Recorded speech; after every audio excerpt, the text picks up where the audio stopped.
That's right. Friday night. Biggest fight ever.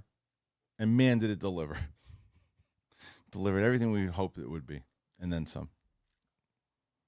That is about as much of a lie as you're going to get out of me today. Not only was it an absolute circus of a fight, definitely was, you can say staged. You can say, I don't know about fixed. I think staged is the right word. We'll discover how much of a joke it was, and the laugh is really on us because we didn't pay for it. And I mean, unless you just signed up for Netflix that day to watch it.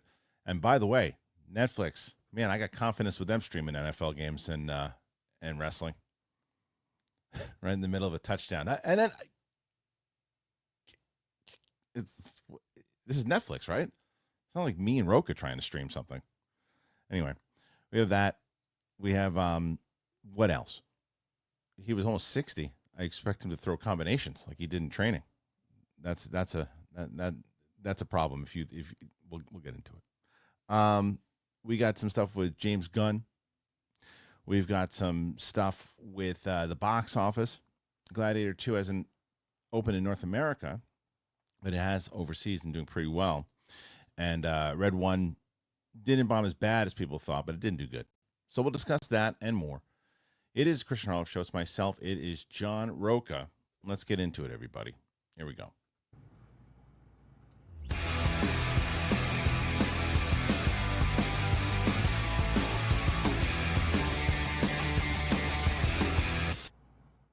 Welcome back, ladies and gentlemen, to the Monday show. Happy to have you with us. Hope you had a wonderful, wonderful weekend. Joining me on the show is John Rocha. What's up, John? Steph did it again, dude. Steph did it again. She beat you on Friday. You had one. It was. Oh wait, no. Mike was on, kind of. I forgot. Yeah, I forgot. No, it did not. Not true. Look, Roxy. Yeah. Nope. Yeah. No. You sound like my daughter trying to negotiate why she didn't have to do the dishes. Yeah. But no, Roxy is by herself. Yeah. So, I don't know. No sound from you this time. Okay, that's great. No sound from you. John, I'm close to quitting. I'm close to quitting doing the live show. Because, well, hold on. You should be working here in a second. Hold on. You'll be in a second. Hold on. Nah, it's not that. You should be good now. You should be okay. Good. All right. Yeah. You should be good now. So hopefully everybody can hear him now. Yeah, but I'm hearing myself back. Okay, cool. That's it. There we go. Okay. So hopefully that's good now. So now you're good. Once this roadcaster went down, it has hurt the show so badly. It's hurt it so badly, and there's nothing I can do about it. I put it on the Amazon wish list, but what are you going to do? It's an expensive piece of equipment. I can't do anything. It is. It's like $600. More than that, and I can't do anything about it right now, and I can't. So it is what it is. It's just, and I'm trying to do what I can do. So we are live, and Rocha. So that was good though, actually. So I think that everybody agree with your point of what you said. I agree 100%. I agree. No, which was nobody except me. Exactly. The point that was being made is that Steph did it again, and then Rocha said that it's because it was her and Mike. And I was like, no, Steph has done it by herself, and Roxy's by herself. So there's no excuse. Though you've done very well on Monday. I'm not as pretty or charming as either of them. That's true. I feel like I should be judged on a curve. That's what I feel. Well, I'm going to say that that's true. No one, yeah. I mean, they're smart, they're charming, and I'm sure the guys who listen to us find them pleasing to look at. Yeah. I am not that way, it's so true. I'm glad that you can admit that. I'm a husk of a human. I know that. Did you see Wicked? I did not go see Wicked last night. I wasn't feeling well. Lindley came back from her 9-day trip, sick. And I think she got me a little bit over the weekend, so I was not feeling well yesterday, so I didn't. But I'm going to go tonight because I got Nosferatu tonight, and there's a special 10:15 screening, so I'm going to go to both of those tonight. Good Lord, that's a lot. Yeah, it's my dedication to the craft. You're going to like Nosferatu. Nosferatu is good. Did you like it? Did you see it? I did see it. Yeah, no, not Wicked. I didn't see Wicked yet. So I told this. So we did our exclusive live stream for our patrons and our members at 11 o'clock today. And the way that works is that we have people at a certain amount of tier can actually join in and be on the video with me. So I had our two loyal members, both first rate Nate and Wicked Art, and they were on, and there were people in the chat room, but we were talking about these things. And I went and I took my little one yesterday, who is 7. I took her to Disney on Ice. Oh, nice. Right. She had a fun time, but my screening for Wicked was in the city at 3, and this thing started at 11, so I didn't get back in time to go, and I wanted to spend time with her, and it was priority for me, right? So Wicked, I might be seeing it on Wednesday. There's a chance I'm seeing it on Wednesday. Oh, for the early screening. Gotcha. Yeah, for an early screening. There's a chance that I'm going to see it this Wednesday. But I mean, from all the out of the theater reactions, people are digging it.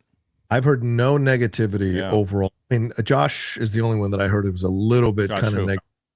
Oh, no, sorry, not Josh. Drew Taylor is the only one I heard. He said like it was a little bit overlong. Some of the stuff was a little overdone, but overall, he still enjoyed the film. So, so there's nothing really negative so far. It seems like not really.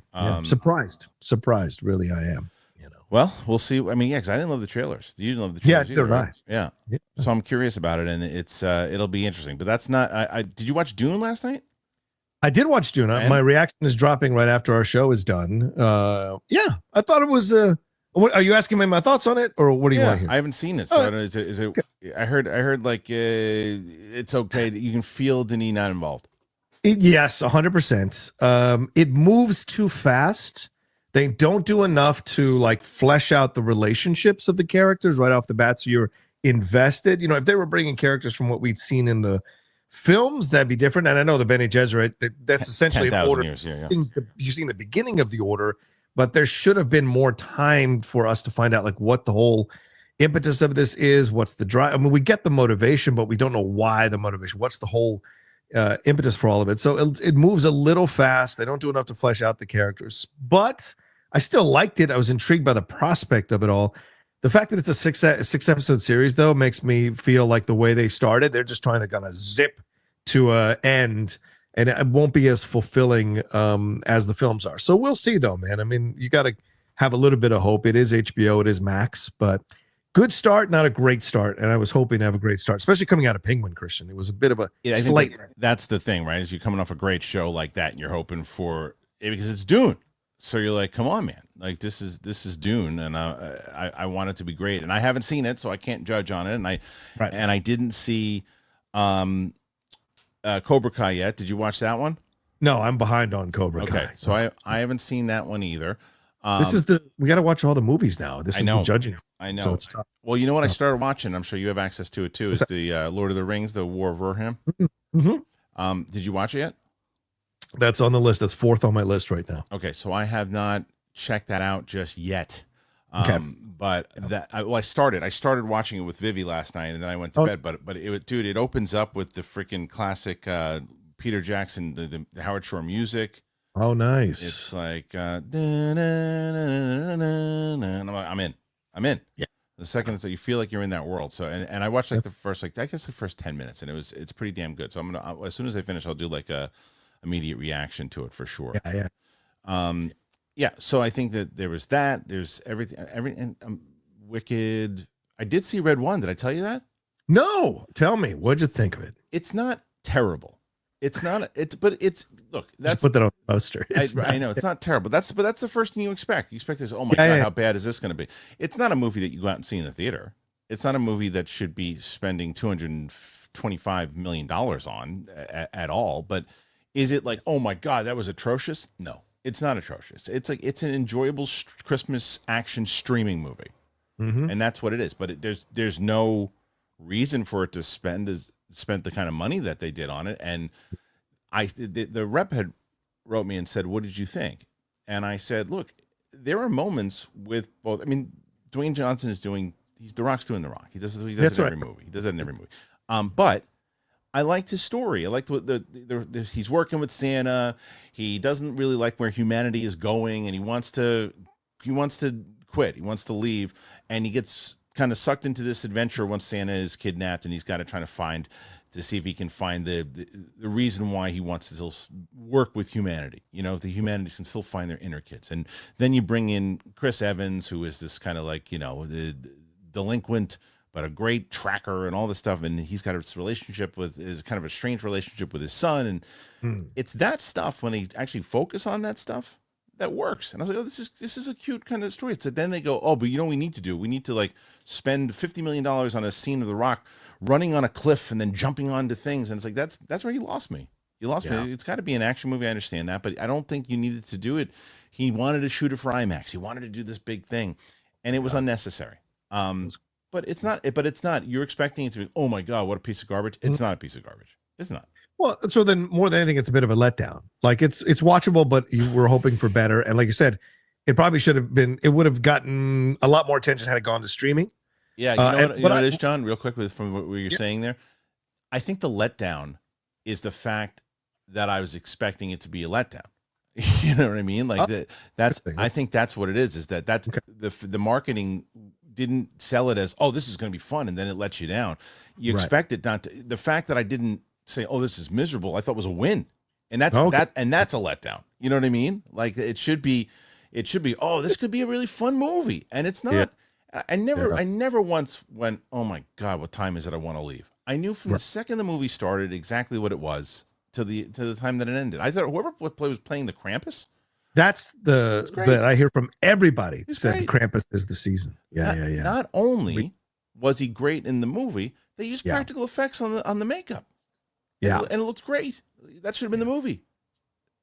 So Kristian Harloff, I think, is the guy's name. He was great. Thought he was great. So there's that, and then a few of the other things. I'm trying to think of other things coming up. I got a screen to Complete Unknown that I'm excited about. Oh, cool. That one I want to see. You'll get that. And then what are the other ones that are coming out that I really want to see? I don't know. I'm trying to think what else is coming up. I know that I have Wicked. I know that Sonic is one that I'm curious about. The Lord of the Rings one. I'm like 2 or 3 weeks that no one is kind of talking about, that no one's gotten. Yeah, there's nothing. There's a few other things coming out. I mean, it's like the holiday season is Moana 2. Oh, Moana 2. Yeah, I got one. That one I got coming up too. Are you going to see that one too? I haven't gotten an invite for that one, but I would definitely go. And then Night Bitch is coming. That's another one a lot of people are looking forward to. And Craven. Like, we're not that far. I mean, dude, we're a month away from Craven. That's great. Yeah, well, it was so funny. We were a month away from Craven like every other month until they moved it. They kept moving it. But this weekend was an interesting weekend overall, and it was a big fight weekend because UFC. Did you watch any UFC? Not the UFC stuff. I watched the knockout the John Jones did, knockout. But I don't pay for UFC, bro. Sorry. Not anymore. You used to. Yeah, there were days when I did in the past. Sure. Well, so that happened. I was so close. I almost got a ticket. I almost went. I was almost. Oh, really? Yeah. Was it in New York? It was at the Garden. Yeah. Nice. I almost had a chance to go. It just didn't work out.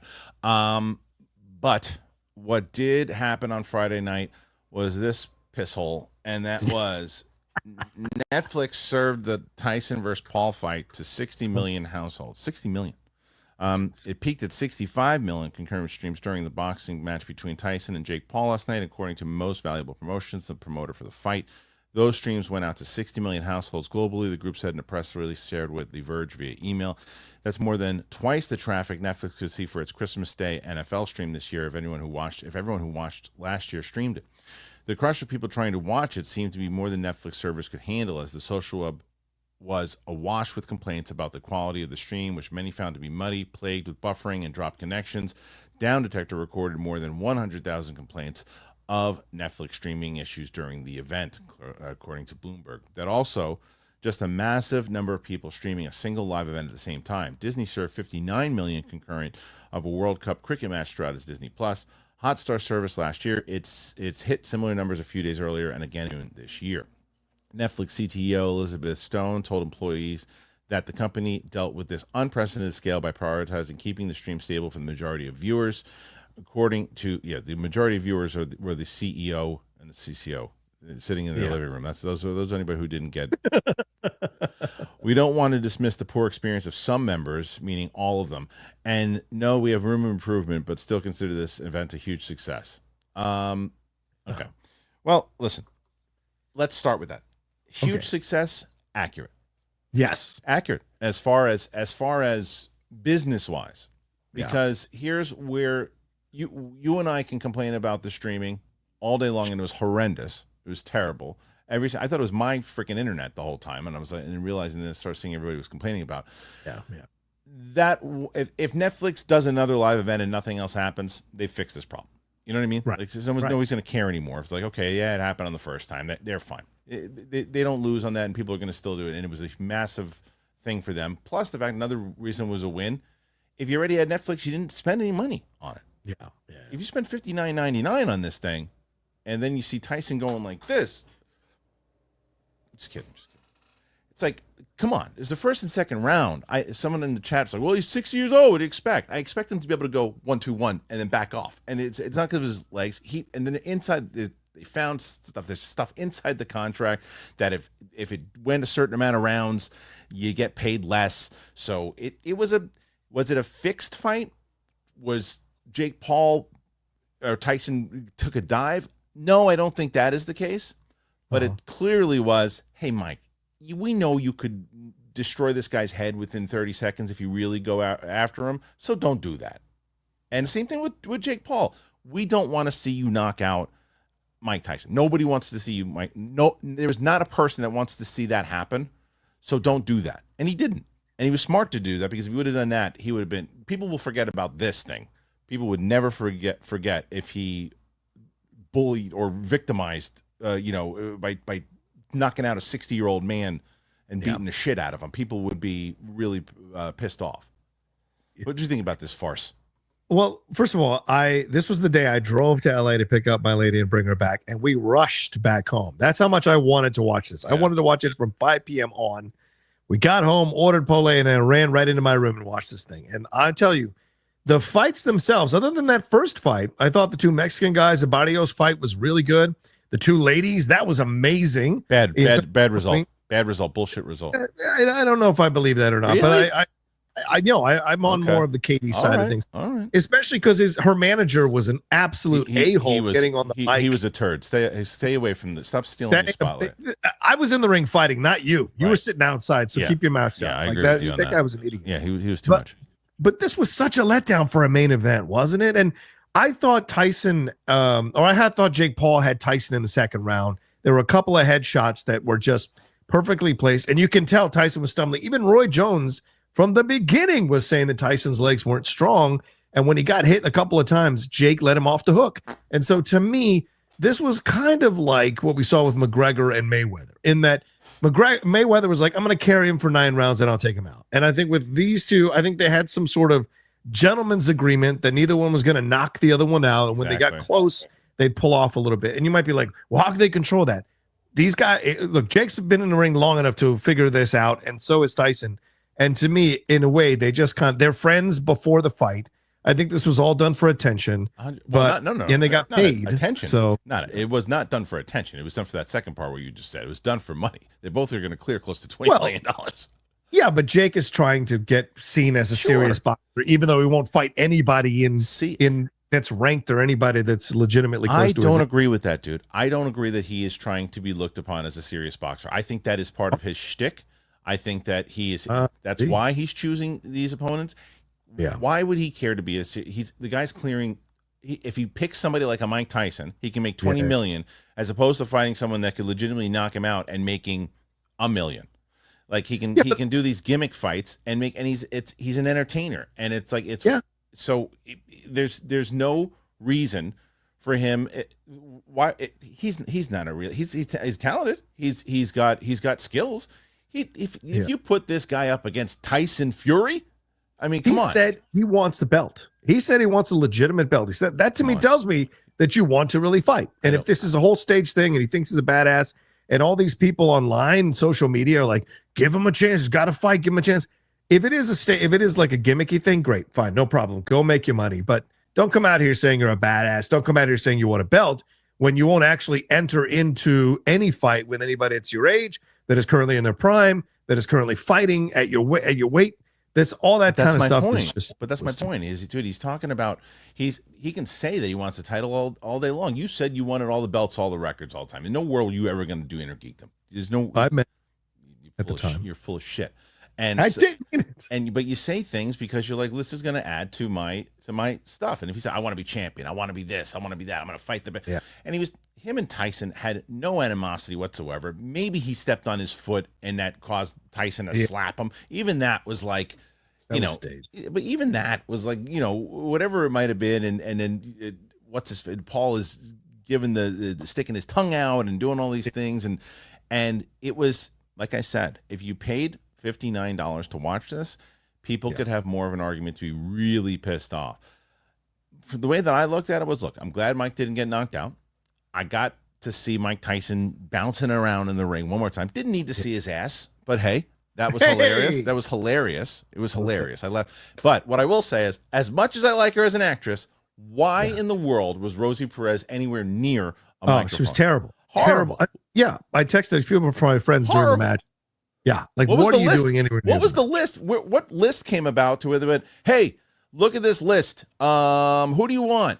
Well, we were looking at out of the list of the 1,000 people, we picked number 1,000 on the bottom, Rosie Perez. Why? What about the other 999? We figured why not? How much is she going to cost to do it? And I don't know how you feel about Ronaldo. I can't stand him.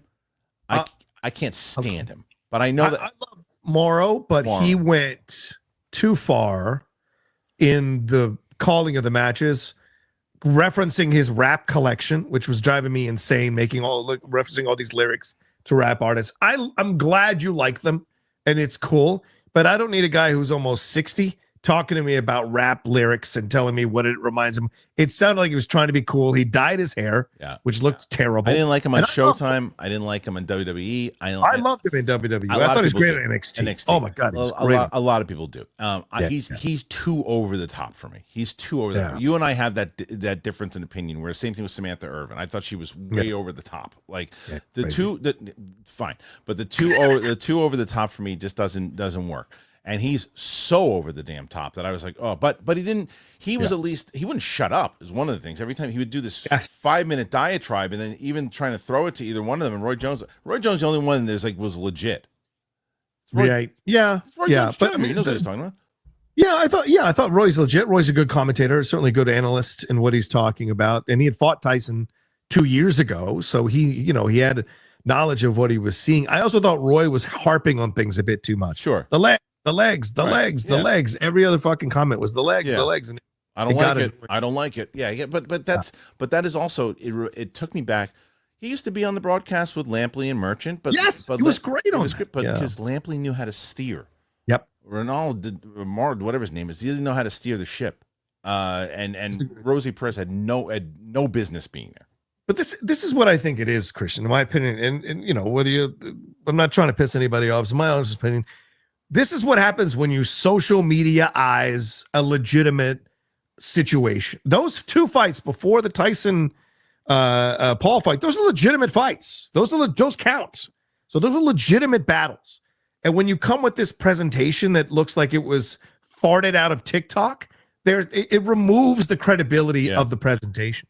And that, to me, the buffering and all of that happens. That's an issue. You can fix on that, get better at it. I mean, Love is Blind had the same situation on Netflix. They had to figure out to do live stuff. They really have trouble with live stuff. And so I hope Netflix figures this out before the WWE. I have issues with that. But the whole presentation was so pedantic and so just desperate to be relevant, desperate to be cool, that it came off looking terrible. And it's frustrating because you can't try to be cool and legitimate at the same time, right? Like hip and cool, right? And be irreverent, and then also want to be legitimate.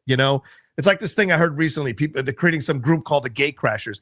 If you want a gate crash, but you still want to get stroked by the industry, you're not really gate crashing anything. You're crying because you want attention from the people so you're not gate crashing a damn thing if all you want to do is get attention from the legitimate media that you see that is not giving you the attention. You're not gate crashing crap. So that's the thing, both things. You can't be irreverent and try to be cool and hip and and be a rebel, and then also want the mainstream to stroke your hair and make you feel like you're legitimate. It doesn't make sense. No, it doesn't. But I also that's why I tell you, if you really got Jake Paul off mic and talked to him. He doesn't care about being legitimate, dude. Oh, probably true. Probably care about, he cares about his bank account getting bigger, and guess what? It did. And same thing with Tyson. Tyson was at the UFC the next night. It's fine. He was completely fine. He was, and it was hard to watch, and I didn't even watch it. I fast forwarded through it because I couldn't do it. Holyfield and Lennox Lewis. Oh my! It was brutal. I couldn't. It's like, but there's nobody running these things to make it like they couldn't even hear each other. And it's like, this is Netflix, right? It was. I was surprised at how much of a, like, I agree with all of your points. What you just said there about trying to be hip and yet being legit at the same time. It's like you gotta pick and choose here. It's like you should be and I think that you can do both. I think you can be a legit sports broadcast and still be interesting. But this wasn't it. This wasn't it. No, not even close. And Kate Scott was great. The female host was Kate. Kate does the Champions League. She does it on CBS. She's a pro. Yeah. And she was doing her best to make that work with those three guys on the table. It was terrible. She was doing. I fast forwarded to almost every single one after that because I was just like, it's like, just get me. And plus, I was on so late. When it was finally on, I'm like, let's go with this fight. And then the second, when the fight started, so we're gonna be able to find out real quick what this fight is. And Mike Tyson, with 2-minute rounds, even at 57 years old or whatever he is, 58, even at 58, can throw 3-punch combinations for 4 minutes, and he didn't do it once. And when he was going in there, and I don't care about his legs, he was in there's a couple different times you can see the footage. He throws a jab, and then and he popped Paul once and staggered him, and I think he went, oops, when he did it, because normally Tyson would go in, and then he would go, he was inside enough. I've seen enough Tyson fights that he is in where Mike wants to be, is in the inside, because especially at his age now. And if he's in, and anytime you go back to any of his fights, especially when he was like deteriorating at the end of when he wasn't into it and he was fighting that big dopey, what was his name, Ken McBride or whoever it was. Right at the end, Even when he was in the corner, as long as he got close, he could throw 3 or 4 punches to try to take the person out. And he didn't even do that like once. And they should have hung. I don't want to say this. I'll get in trouble. I'm not going to say it. All right, don't say it. Don't get yourself in trouble. We have enough of that. So this is why this fight worked, though, because look, it had everything I wrote you was stats wise. Netflix is a winner in this. I don't care about, you can say no, the streaming there. It's a win. It's a huge win for them. They've got millions of people. Those numbers are astronomical. What I just told you. Now, to duplicate that is going to be very hard because there's only one Mike Tyson. It wasn't Jake Paul that brought people to this thing. It was Mike Tyson. People wanted to see. People wanted magic to happen and wanted 22-year-old or 20-year-old Mike Tyson to magically reappear again. And we all wanted that. We all wanted to see Mike Tyson knock this guy's head into the third row. But the joke was on us with that because that was never going to happen. Especially seeing those training videos. When you watch those training videos of him, and I think that was before the ulcer thing, the thing that happened. And he said he lost 25 pounds and a lot of blood, almost died. But like when you see those training videos of Tyson, he looks scary for a man his age. And you're like, where was all of that in the fight? I know people might be like, well, it's different when someone's punching back. But no, he was sparring that way as well. So you know what that training was for, dude? It was to make sure he could do the 8 rounds. It was to make sure he was in shape to do the 8 rounds. That's all it was. And the fact that he was able to do it, and if he had to defend himself, he could do it easly. Dana White, I think, said it the best inside of that press conference when they asked him, and he said, "Did you see that clip from Dana on the what did he say about the fight?" He said, he told Mike not to fight Roy Jones a couple of years ago. He said, "What are you doing this for?" He's like, "You're too old. You're gonna get hurt. I don't want you to do that." And he got him, and he got him involved in Shark Week or something, right? Yeah. And then Tyson got all pissed off at the end of Shark Week because they were throwing him in the water with sharks. He's like, "This is not as dangerous." He's like, "This is more dangerous than me fighting somebody in the ring. What the hell is this guy doing?" So he fought Roy Jones, and he listened, and then Dana was basically saying the same thing with Paul. But he said, "Look, I was wrong. Mike was right." What he told me was, "This kid can't hurt me. He can't hurt me. There's nothing he can do to hurt me. He's not very good, and I'll be able to do whatever I want with him in the ring." And that's exactly what he did. He danced around for 8 minutes and made himself $20 million. So good for Mike Tyson. I think it hurts. I think it hurts Jake down the road, right? You couldn't knock out a 58-year-old man who was knocked out by supposedly lesser boxers than you when he was nearing the end of his prime. So that's a way to look at this as well. If he really is becoming, like, Yeah, if he's really being legit. And I don't know where you go next. Who's left? I mean, he called out McGregor. He Connor. You know what he's doing? He's doing what he is essentially doing now is the much better version of celebrity boxing matches. That's what he's doing now. He's fighting guys that were once killers and guys that are like even like with Diaz and he fought Anderson Silva and Woodley. These are all guys that can throw and are really good, but like past their prime, not traditional boxers. Like he's picking people who can actually fight, but and it's the safe thing. So he knows. And like Andrew Tate just challenged him, so like that's the type of things. Those are the things that he's going to do. He's going to fight because he's not going to, who's he going to fight? He's going to fight Tyson Fury. You know what I mean? Like no, he's not going to fight Tyson Fury. And he fought Tyson Fury's brother and lost. Yeah, right. Tommy Fury, right? Exactly. Right. So this is not, and who watched that fight? Not even a fraction of nobody. So what? Nobody knows Tommy. Why would he need to do this? Logan Paul doesn't need to do this. He's making a career doing it this way because the win is in when you see him fight now. Because you're gonna tune in to watch him fight the bigger, older, burnt out names more so than you're gonna fight some really legit. Let's say he fights some legit 26-year-old that nobody's heard of. Yeah. What's the win for Paul there? Sure. What's the win? Oh. There's no win for him. I wish he was thinner because then he could take on Canelo and let's see what's up. That would be awesome. Canelo versus Logan. I would pay. You mean Jake? Oh, Jake. Sorry, Jake. I would pay through the roof for that. Yeah. Logan did the right things. So he was boxing, and then he said, I can make a lot more money and go and fight in the WWE. And he said it's more fun for him than what he's doing there now too, right? That's where Jake Paul should go into wrestling next.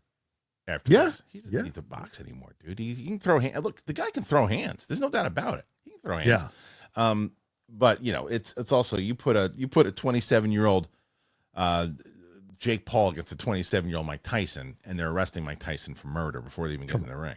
I know. Not even finished. It's so silly. So Tyson's legacy was not hurt by this, even though he doesn't care about legacy when you saw that interview with that poor kid. I mean, come on.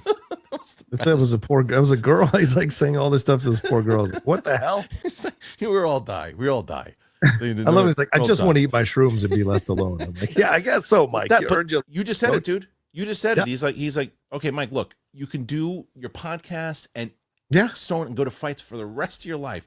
Go make $20 million, and that's it. And he's like, all right, what do I got to do? You got to stay. You got to float this kid around the ring for 8 rounds in 2-minute rounds, and just don't knock him out.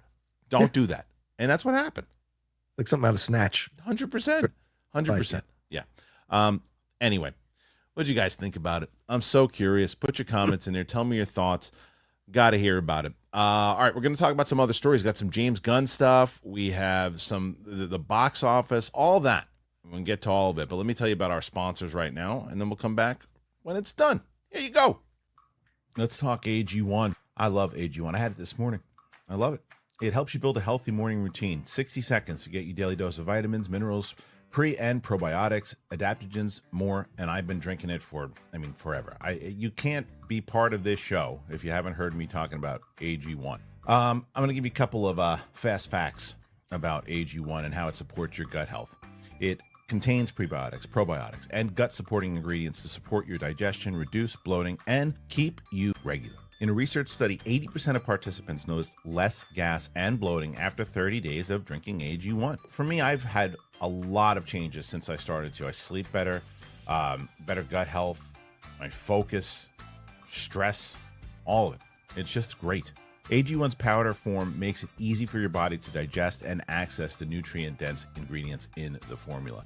They've been around with us for so long because so many of you guys have been doing it also. You've been getting AG1, you've been checking it out, you've been changing your routines, and it's worked. So if you want to start and notice the difference for yourself, it's a great first step to invest in your health, and that's why they've been a proud partner of mine for so long. Try AG1 and get a free bottle of vitamin D3, K2, and 5 free AG1 travel packs with your first purchase at drinkag1.com/bigthing. $48 value for free if you go to drinkag1.com/bigthing. Go ahead, check it out. I love Joy Mode. I love Joy Mode. It's not about better sex. You know what it is about Joy Mode? It supports healthier blood vessels. It boosts heart health. It enhances your athletic performance. Yeah, you didn't know that, did you, about Joy Mode? Well, I'm telling you. Expertly formulated and backed by science, it is proven to improve erectile function by 50% in just 60 days. You mix it with a pack of water and you feel the effects within 45 minutes. You take control with Joy Mode. Get a boost anytime, anywhere, never miss a beat.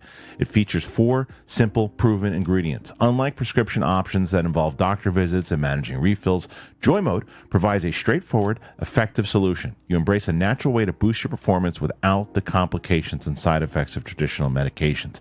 I've told you about Joy Mode. It is great. Right beforehand, you drink it.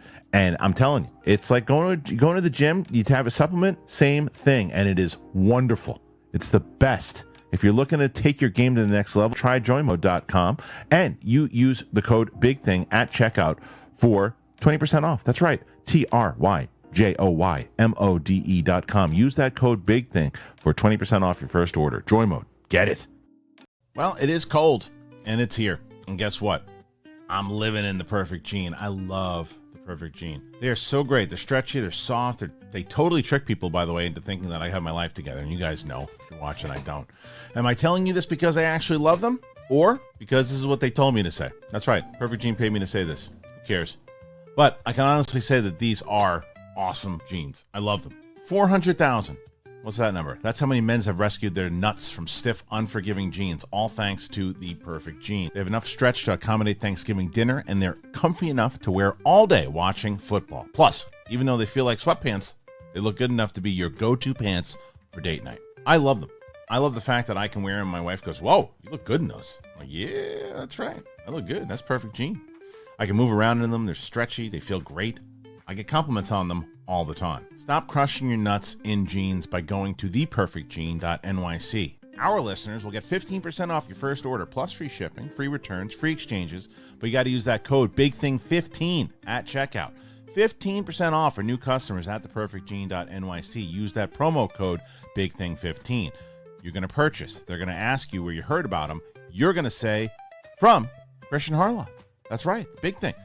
Please support our show and tell them that we sent you. F your khakis. Get the Perfect Gene. All right. Thank you to our friends over at the Perfect Gene, AG1, and, of course, Joy Mode. I just gave you 3 great sponsors. Now, not only do those sponsors help out the show, you get yourself something wonderful, and it's Christmas time, baby. Go and get yourself something. That's right. All right, John, I was going to transition into either this James Gunn story or the box office, but then I realized something. What's that? I have not covered this story at all, and you and I have been talking about this, predicting this forever. Okay. Let's discuss. Star Wars, Disney has been pulled. The 2026 film has been moved, and John and I are not surprised in the slightest. No. Disney has removed the untitled Star Wars movie it had set for release on December 18, 2026. The title has seemingly been pulled from the calendar altogether rather than delayed. The recently announced Ice Age 6 will instead take over that pre-Xmas weekend slot, to which I heard the best comment when I saw this, and someone said the Ice Age movie is going to be there instead, and I saw a comment that said, "Are we sure it's not the same movie?" Multiple Star Wars films have been announced in recent years, but so far the only new one to make it into production has been The Mandalorian and Grogu, which will still track for May 2026 release. That December title was suspected to be the Charmin Obaid-Chinoy directed film, unofficially dubbed New Jedi Order, which would see Daisy Ridley returning as Rey. After screenwriter Stephen Knight departed from the project last month, its fate became unclear. The recent announcement that Simon Kinberg is penning a whole new Star Wars trilogy, one that has Rey as a key character, has raised the obvious question as to whether New Jedi Order will still proceed. Other films, including ones from directors James Mangold, Patty Jenkins, Sean Levy, all remain in development. Star Wars has its new Skeleton Crew TV series arriving next month and a second season of Andor in April of 2025. This is the continuation of the circus that is Lucasfilm. You and I said this already of what was going to happen. This is, I think, the reason why they didn't want that Simon Kinberg story to come out, because what makes sense is, hey, listen, we don't know what the hell's happening here. We lost Stephen Knight. We don't think this director is the right one for the job, but we can't say this out loud. We can't do this stuff. So what do? Let's bring in Simon Kinberg. Hey, Simon, we have these ideas for Rey. What do you think? I think we should do a trilogy. Oh, yeah? Why is that? Well, okay, we do a trilogy. We do this, this, this, and this. All right, maybe we scrap that movie. We do this. Let's not make any announcements yet. Let's not do anything. And then the story leaks. Seems like that's the case, as opposed to a single Rey movie and then a trilogy with Rey in it. They just said, okay, push it off to the side and quietly, pay Chinoy for the work that she did. See you later. Shake hands. Bye-bye. We've been saying this forever. There's just too many signs pointing to this movie is not happening. And they never even talked about it. And another telling sign was at D23 when they showed the Mandalorian and Grogu stuff, but they don't even mention their December 2026 thing because they have no clue what's happening with it. So, and the other thing I think is going to happen, this is another prediction for what we've been right on so far. Okay. Mandalorian and Grogu, I feel, is going to deliver. I think Jon Favreau is a very capable director. He knows, and he's a fan of the original stuff. I think he's going to deliver a solid movie. I really do. I think instead of having as long as he doesn't rely on the damn volume the whole time, I think he can make a really solid movie. And if he does deliver on that movie, and it does get the fans excited, do not be surprised if the reactionary Lucasfilm says, "Oh, Kinberg, just kidding. John, give us more.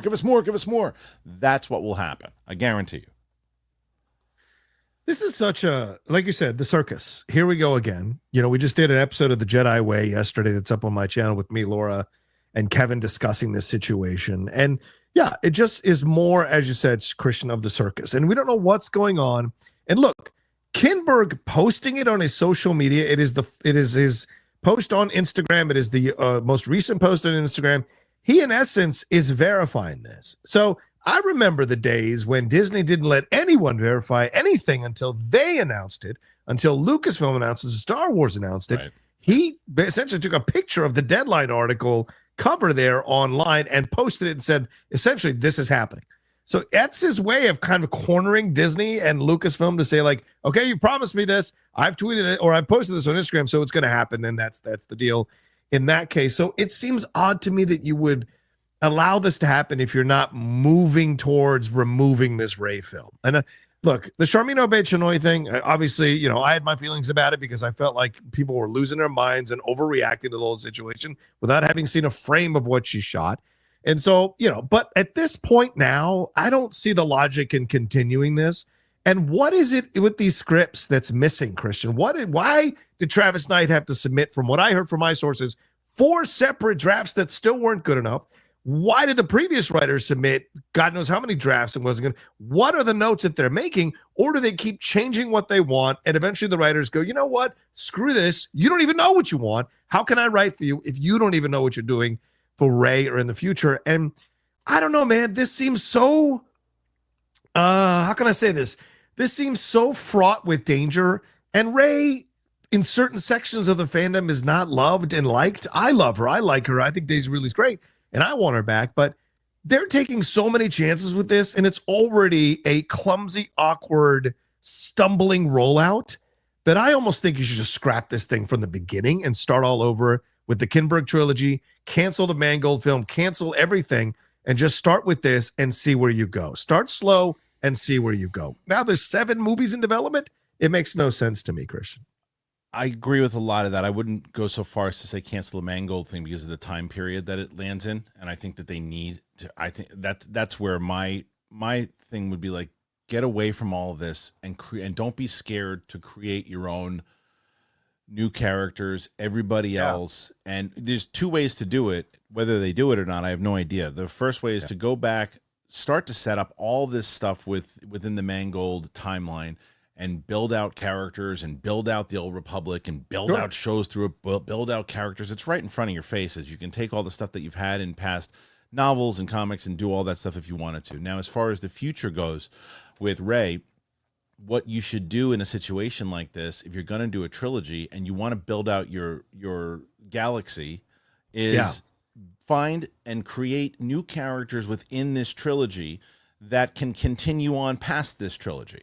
Find Right. people that are exciting enough in the same way that a Marvel movie does. You're like, oh, who's that? I want to follow their adventures outside of this trilogy and build them up throughout it. Now, that's not an easy task, but it should be the goal in general, and try to do that. I say this each and every time now when we talk about it, and I told the audience I would do this, so I want to stand by it, is that anytime we're talking about film and TV and Star Wars, the only way to fix this problem is, again, not with the people that are doing video games, not with the people that are doing comic books and animation. They're all good. They're doing a great job. You keep them.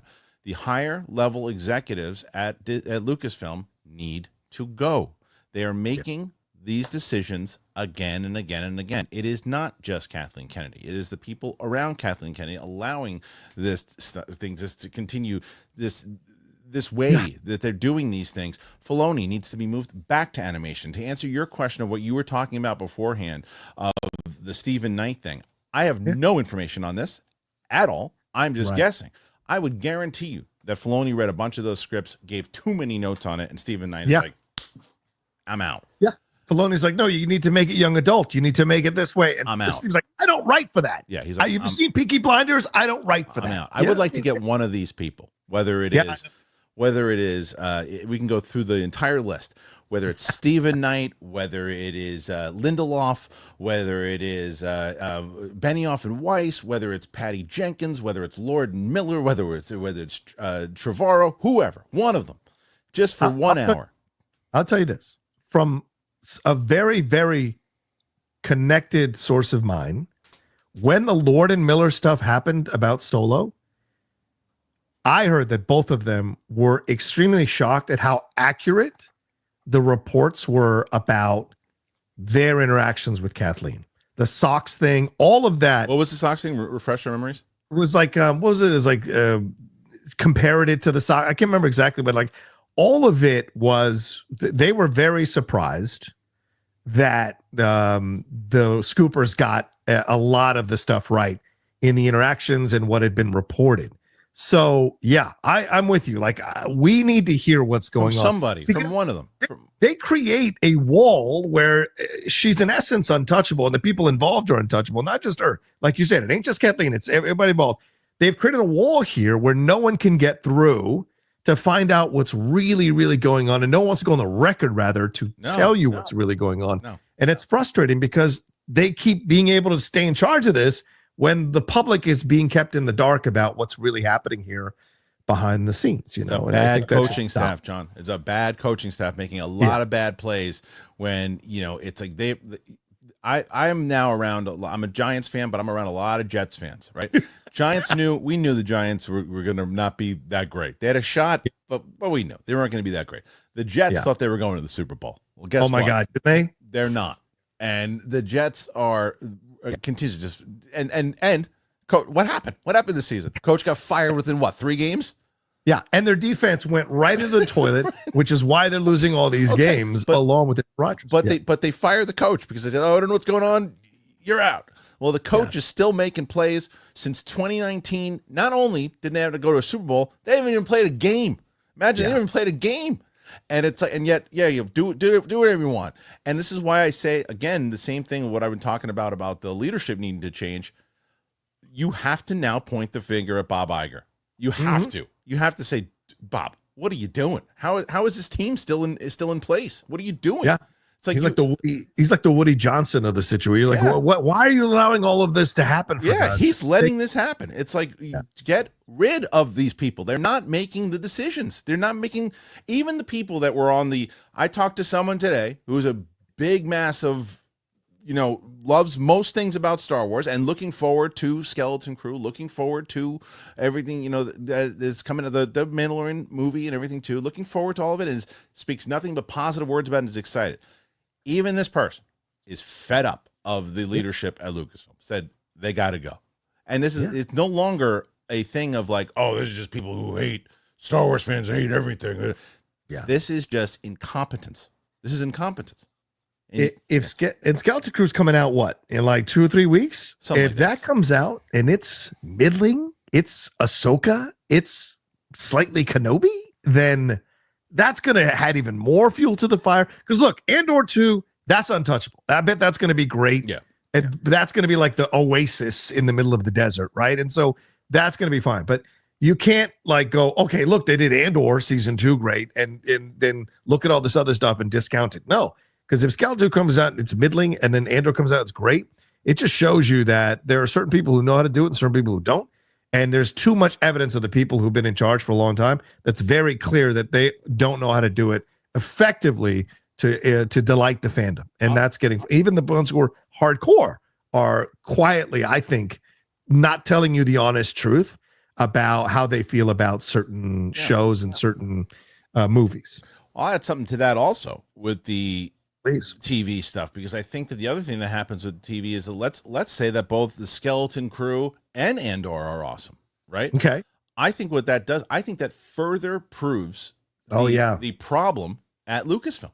I think it further proves that when you have someone like a John Watts who can say, hey, listen, this is what I'm going to do. I'm going to make my show here. Look what I did with the old man. Look what I did with Spider-Man. Look what I'm going to do. And I'm going to do my thing. And I'm going to make this Amblin type adventure. And I'm going to make my thing. And then let's say it's great. And then Tony Gilroy, who is not listening to Dave Filoni, I can tell you that right now, and makes his thing, and it gets nominated for Emmys again. And then they're going to go, oh, Star Wars is back. No, it's not, because watch who the next person is. And guess what? It's TV. Let's see what happens with movies. And the problem is there is no group working together. There is no group working together. And there's so much that they can do. And look at what James Gunn is doing with Tom King, right? Who wrote all these great comics. And now Tom King is in the room. Tom King is helping with the scripts. Where is Claudia Gray? Where is Alexander Freed? Where are all these people who have told these stories that are where's Drew Karpyshyn? Get all these people. You don't have to have them write screenplays. You have them in the room. Have them in the room, because not every person who writes a novel can write a screenplay. It's not the same thing. It's not even close to the same thing. It's not like, oh, well, say you wrote a book, they can write a screenplay. No, they can't. But they get Star Wars, and they know it overall. Dude, I'm telling you, until it doesn't matter, even if this trilogy turns out to be great, which is a long shot, right? It's not going to get better until this leadership is removed. It just isn't. And she attached herself to that trilogy, right? It said in the announcement that she will be executive producing this trilogy. Kathleen Kennedy might not even still be at Lucasfilm, but she is going to produce like Amy Pascal. Maybe like Amy Pascal. That kind of situation. But I also think, listen, real quick, I also think the fans need to take some responsibility here too.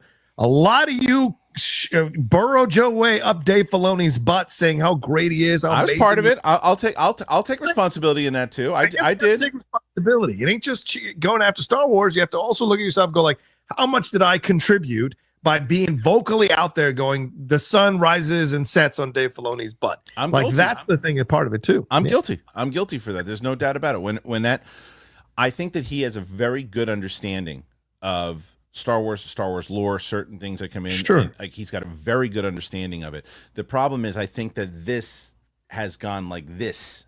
And I think that he is a gatekeeper with Star Wars stuff, and I think it has been a detriment to Star Wars. I think him and Kathleen Kennedy are equally to blame right now. And I'd be curious to see how many notes he gave on Skeleton Crew, because that's right, young adult type approach, younger approach. I wonder if there are a lot of notes that he gave to the writers, and if at the end there's little allusions or little comments. Remember that writer for Acolytes came out and said that Filoni gave a lot of notes, and she shut down her social media account because people wanted to find out more about this situation. So I wonder if someone will let it slip if Skeleton Crew isn't really well received, maybe make a comment about how they got a lot of notes from Filoni and what have you. So there starts to become some evidence and pattern here that people can't ignore. What I think is going to happen with Skeleton Crew is I think that I think that they gave you inside of these trailers what this show is. I think it is. I don't think it's going to fool you. I think it's going to be a Amblin Entertainment Goonies type show. 100%. And I will still say, like, I can maybe I'll wind up loving this with watching this with my 7-year-old kid. You know, maybe I will. It felt like a different space adventure to me. I didn't have the feel of Star Wars in it. Now, people can disagree with me. That's fine, but it doesn't mean it's going to be bad. It just means that it didn't capture it. And I could also say, after watching the first few episodes, that it actually did turn out to feel, oh, wow, you know what? That didn't represent the Star Wars feel. It actually did. It does. And there was a lot more in there. And you don't get started just by throwing a Jedi in there and just by throwing spaceships and light speed in there. There's like a certain kind of magic for it. And I'm not talking about the original trilogy. I'm talking about any of the things that, and speaking of Dave Filoni, Rebels had a very solid Star Wars feel to it. The Clone Wars, very solid Star Wars. That was George also, but the prequels, like those things. And even The Force Awakens, Force Awakens to me is a movie that I still enjoy. The problem I don't watch Force Awakens anymore is because I know what follows it, and I don't want to get sad. You know what I mean? It's like when I watch, it's like I just know what's going to happen, and there's no deliver to this, and it's everybody's kind of. But to be fair, the new trilogy, maybe it plays off of, and somehow look the way that the Clone Wars animated series elevated the prequels. Maybe this new trilogy could do that the same. Again, with this leadership in charge, I don't feel that could happen. Yeah. It's a disaster, guys. What's more of a disaster than the Jake Paul Tyson fight or the current state of Lucas? I don't think it is even a close poll if I put it in there. I know it would win, hands down. Anyway, we got other things to discuss. We got other things.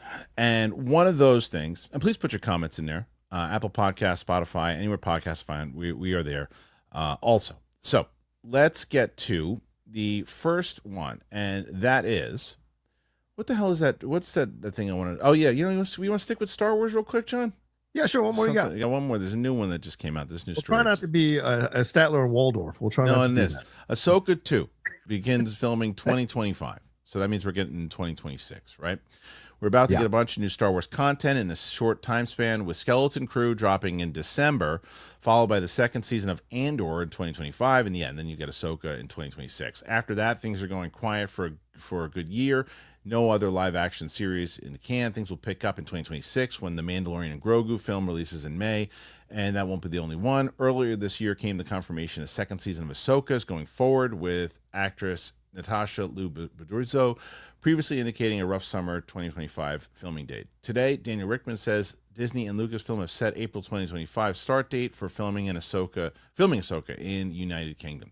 If that holds, then that also gives us a rough idea of a release date. The first season began filming 2022 of May, ahead of an August 2023 premiere. So a Q3 2026 run for the second season of Ahsoka seems likely, a full 3 years after the first season aired. It also sets the show release for after The Mandalorian and Grogu, so the events in that movie might have an impact on what we see in Ahsoka, as both are set in the same time period. Okay, so now we will throw a little bit of potential positivity in here, okay? Okay. Ahsoka season 2, from what they said at the end there, could start to deliver some stuff. Mm-hmm. They could start to actually deliver a through line, if you will, where if Mandalorian and Grogu, because Favreau and Filoni are obviously speaking, they're obviously having conversations, and okay, look, we need this to then will lead into the events of Ahsoka, which will then lead into Filoni's big movie at the end there. Now, I'll tell you what I hope. You just told me before when you said you got to take some responsibility, and I said, look, I was the one that thought Filoni was the answer, and I was clearly wrong. I would like to do that again. I would like to be able to say in 2027 or 2028, after Filoni's movie comes out and season 2 of Ahsoka is, let's say, phenomenal, and then 2027 or 2028 this movie comes out, I'm like, dude, boy, do I owe that guy an apology. Like that's what I want to say. I really want to say that. I want to say, like, he did the Heir to the Empire stuff. It delivered. He had more to deal with. He had more budget. He really made this work. He listened to the criticisms of season 1 of Ahsoka and turned that horribly written piss fest into something really good. That's what I'm hoping. So what do you feel about all this? Clearly this is timed to possibly line up with that Avengers type film of his, which is why they've delayed shooting this, and it's going to be 3 years by the estimation after the first season that this second season will come out. And so 2027, 2028 depends on where they're going to drop it. But clearly they're already looking forward to where they're going to drop their film, the Filoni film. So it's going to connect up, right? Okay, cool.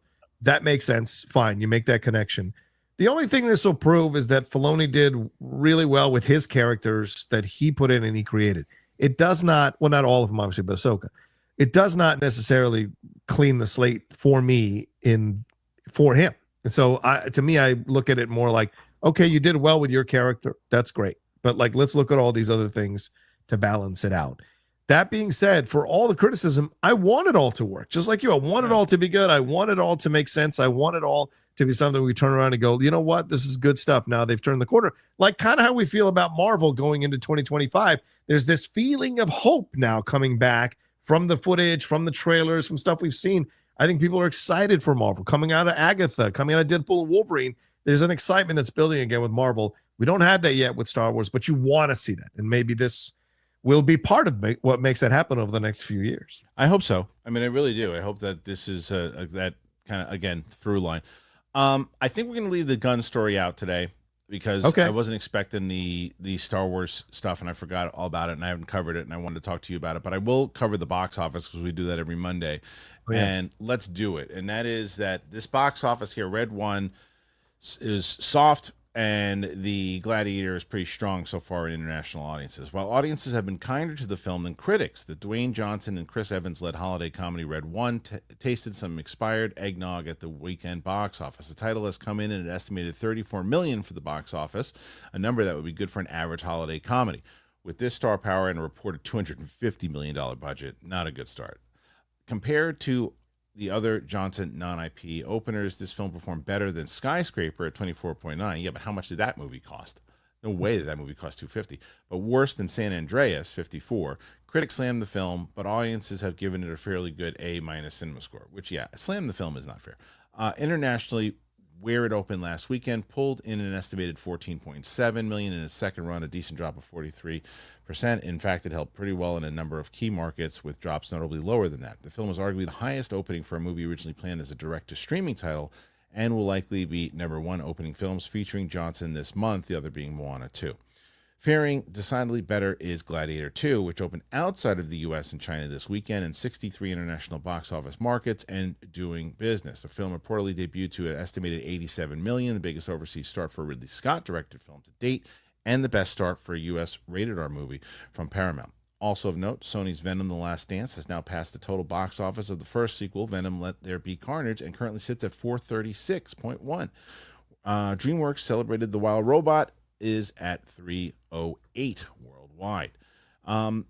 What stands out, John? Is the fact that Red One, because of the 250, is it kind of, does that stand out? What stands out to you?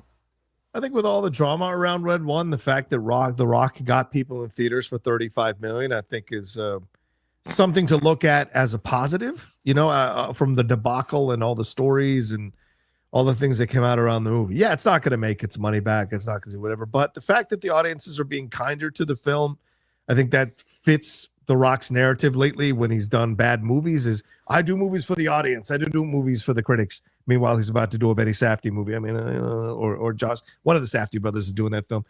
He's like, oh, really? Okay, fine. You've got the narratives here that he's feeding, and it works for him to keep feeding this narrative to people who are not as in the bubble as we are. And they'll buy it. They'll be like, it's right. He makes the movies for us, not for the critics. Screw them critics, those highfalutin guys. So to me, that makes sense for The Rock. It helps The Rock out overall with the branding that he does. So that's a positive. That's the Gladiator 2 thing. As I said, you liked it more than I did. And so I'm not surprised. It's going to make its money. It's going to be a success financially. I don't think it'll get nominated for anything besides maybe costumes, but Oscars wise. But overall, it's going to make money and really have another hit on his hands.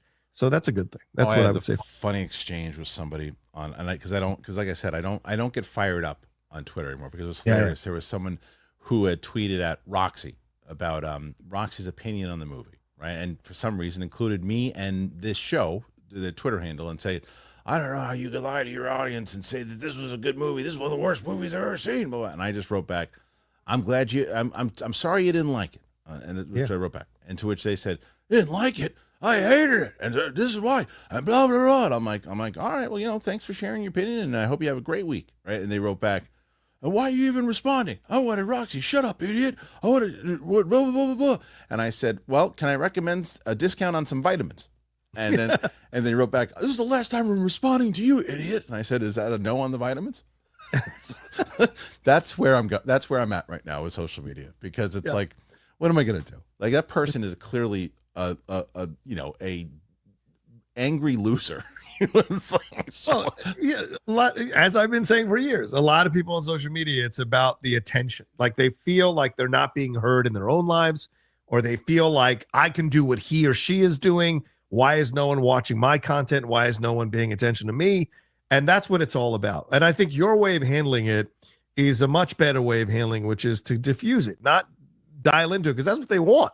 Right. They come off agitative, condescending, and then they go, why is he being mad at me? Why is he responding so negative? It's like, no, you started off in this attitude with this response. This is how you went down the path. And I met you at your energy, and you don't like being met at your energy, and now you want to play victim. I like to treat them. I treat them the same. I like to treat them the same way I treat telemarketers. It's the same way that I do it. I like to.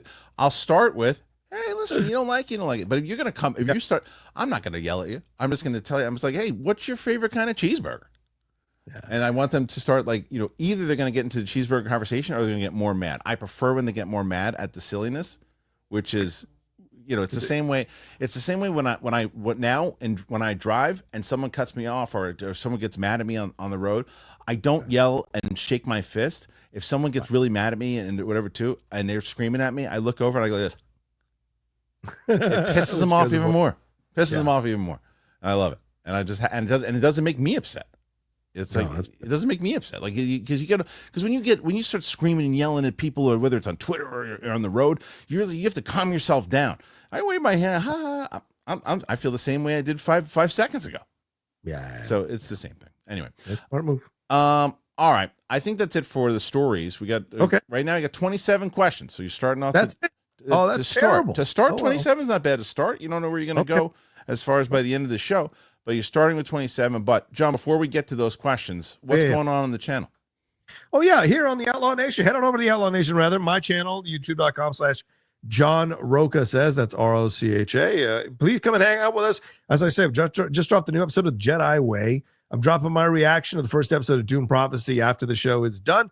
Jeff and I counting down the top 10 Leonardo DiCaprio movies on the most recent episode of the Hot Mic that you can go back and check out as well. But we got a new episode coming up on Thursday. Friday rather. We got Geek Buddies this week. We got so much going on this week as well. And a new Spill the Tequila will probably be dropping sometime later this week on the channel. Plus reactions and reviews. I'll have my out of theater reaction for Nosferatu tonight. My review for Wicked, I think tomorrow or Wednesday, whenever the embargo drops. And so that'll be out there for you all to enjoy. So come and hang out on the channel. We crossed 35, get us to 50. We'd love to have you. Thank you. Perfect.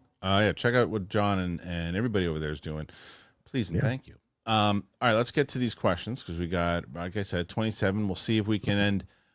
I mean, look, you've started before at I think it was 20, and then one day you ended, and with that 20 ended at 80. So it's certainly possible. Okay. Let's start, and we are going to start with. I don't know. I hate the way that Super Chats does this. Okay. For some reason, they do this thing where it's they don't you have to go through. I missed a couple of questions last one because I was going through the live chat, then I went through the starred because it doesn't have all the starred ones. But I'll start with this. Hank Pym, do you think Oz was still? Oh man, this is a spoiler for the show though. Shoot, I highlighted it.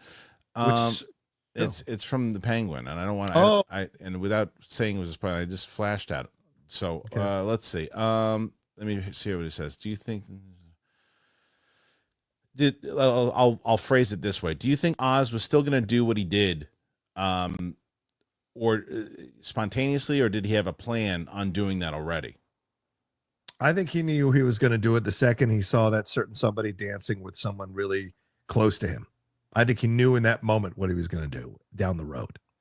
I agree with you. I think that it was fair. And the second he said, they're going to remember both our names. If there's one thing Oz doesn't like to do is share credit with anybody. Galaxy Geeks became a new member. Thank you, Luke. Hey. Ian Davis. Who are two movie characters that you would pay big money to see fight in the UFC? Oh, man. Rambo versus John Matrix. Easy. I've been waiting. I've been waiting for that question for 30 years. I think Matrix wins. I think absolutely. It depends on which Rambo you're getting. It doesn't matter. Matrix is always smarter than Rambo. Oh, stop it. And in real life, Arnold is smarter than Sly. You don't catch Arnold comparing somebody. He's right. You're stupid. Stop talking. I fooled you with stop or my mom will shoot. Who would be a good fight? I don't know. Jesus. Who would be a good? I mean, once you go past Schwarzenegger, it's tough to pick anybody else. Is there? No, come on. You can think about what about Wolverine versus somebody? Rocky versus somebody. You come and think of something. You can get something. You can do it. Let me think about it. Let's move forward. Pete Parker. I really enjoyed Saturday Night. Me too. The Chevy actor was great. He was the best part of the whole movie. I love that the same guy plays Henson and Kaufman. Not as Chevy, but yes, the same guy from Succession plays Henson and Kaufman. Yeah, I noticed that pretty quick, but I thought he did a great job as both. I'll tell you what, I disagree with the last part of this. He said Matthew Rhys didn't feel like Carlin, though. I thoroughly disagree with that because I was so critical of anybody they cast because I'm a Carlin guy. Yeah. Now, which Carlin are you comparing to? Because if you're comparing to old Carlin at the end, 100%. Carlin from the 80s and 90s, 100%. 1975 Carlin, that was the guy. His everything is the way that his indication, the way that he reflected his everything that he did was, and the being coked out that day, all these different things. I thought he did it very, very well. I don't know how you felt about the Carlin performance, but the rest of it, what'd you think? I like Matthew Rhys. I think he's a great actor. Yeah. I enjoyed him in the Perry Mason, and I got to see Americans, but I thought he was great as Carlin. And again, I'm going to echo this. Dylan O'Brien as Dan Aykroyd, that was my standout. That was my number one. The Chevy Chase guy did great, but I thought the Dan Aykroyd one, which is a harder bar to clear, I thought he nailed him. Also, my answer is Jackie Chan versus Jean-Claude Van Damme. Oh, it's a good one, too. Any movie from any of them. Let's bring it. Bruce Lee, I guess, too, right? Triple threat. Let's do it. That's right. Pete Parker also says, Rocha, is Beth the best female character on TV? Who the hell's that? Who's Beth? I don't know who Beth is. Oh, Beth. Is that the girl from Yellowstone? Oh, I hate. I don't. Oh, Roxy wants to debate you about the what's her face? Who do you dislike? Kelly Ryan. Yeah. She said on the show on Tuesday she loves you, but that is the worst take that anyone has ever made about anything in television or film. I think Roxy is I have decades of television on Roxy, and I'm telling you, I know exactly what I'm talking. We're gonna have to get that because I have decades of knowing tough women, and I know the difference in terms I want to get this debate on because she was thoroughly offended by that. Ewok. Talking tough and being tough are two different things. Go ahead, Star Wars has films in the works from Kinberg, Favreau, Filoni, Obey Chinoy, Mangold, Levy, Jenkins, and Watiti. If you could pick one to materialize while all the rest get canceled, which would it be? Favreau, 100%. Yeah. Is Donald Glover on that list? Because that Lando film, right? Thing ain't happening. Come on. Ryan Johnson was supposed to happen too.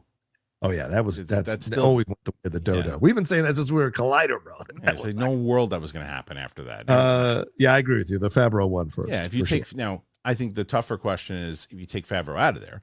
Yeah. Kinberg, Filoni, Obey Chinoy, Mangold, Levy, Jenkins, and Filoni, because for some reason he's the golden boy over there. They're gonna let him do whatever he wants to do.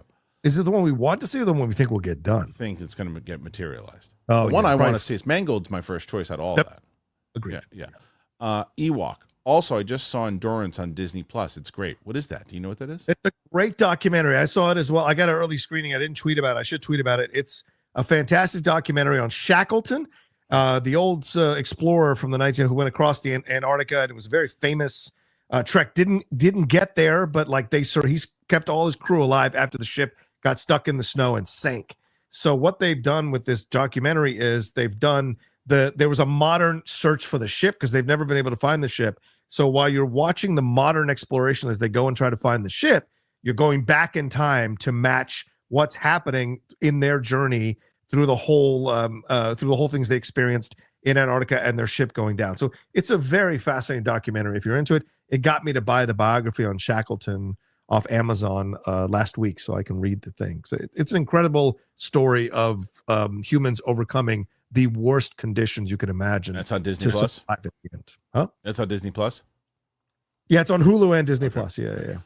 Mike Joyce. I think Rocha and Mike would be a good pair one day for sure. That'd be a good one. It's like Mike's schedule is all over the place. You know, me and Kalinowski? Yeah. Oh, yeah, that'd be fun. That'd be a good one to do. Kalinowski in a while. Yeah, that'd be a good one to do. And let's see. I got a proposal for you. Oh, here we go. I want you to think about it. No. Can I say no first? Yes, you can have. Yeah, okay. You know, in golf, you and I, we've watched golf. You know, Yeah. golf with each. Sure. You remember the Legends Tour, right? Yeah. I think you should start staging.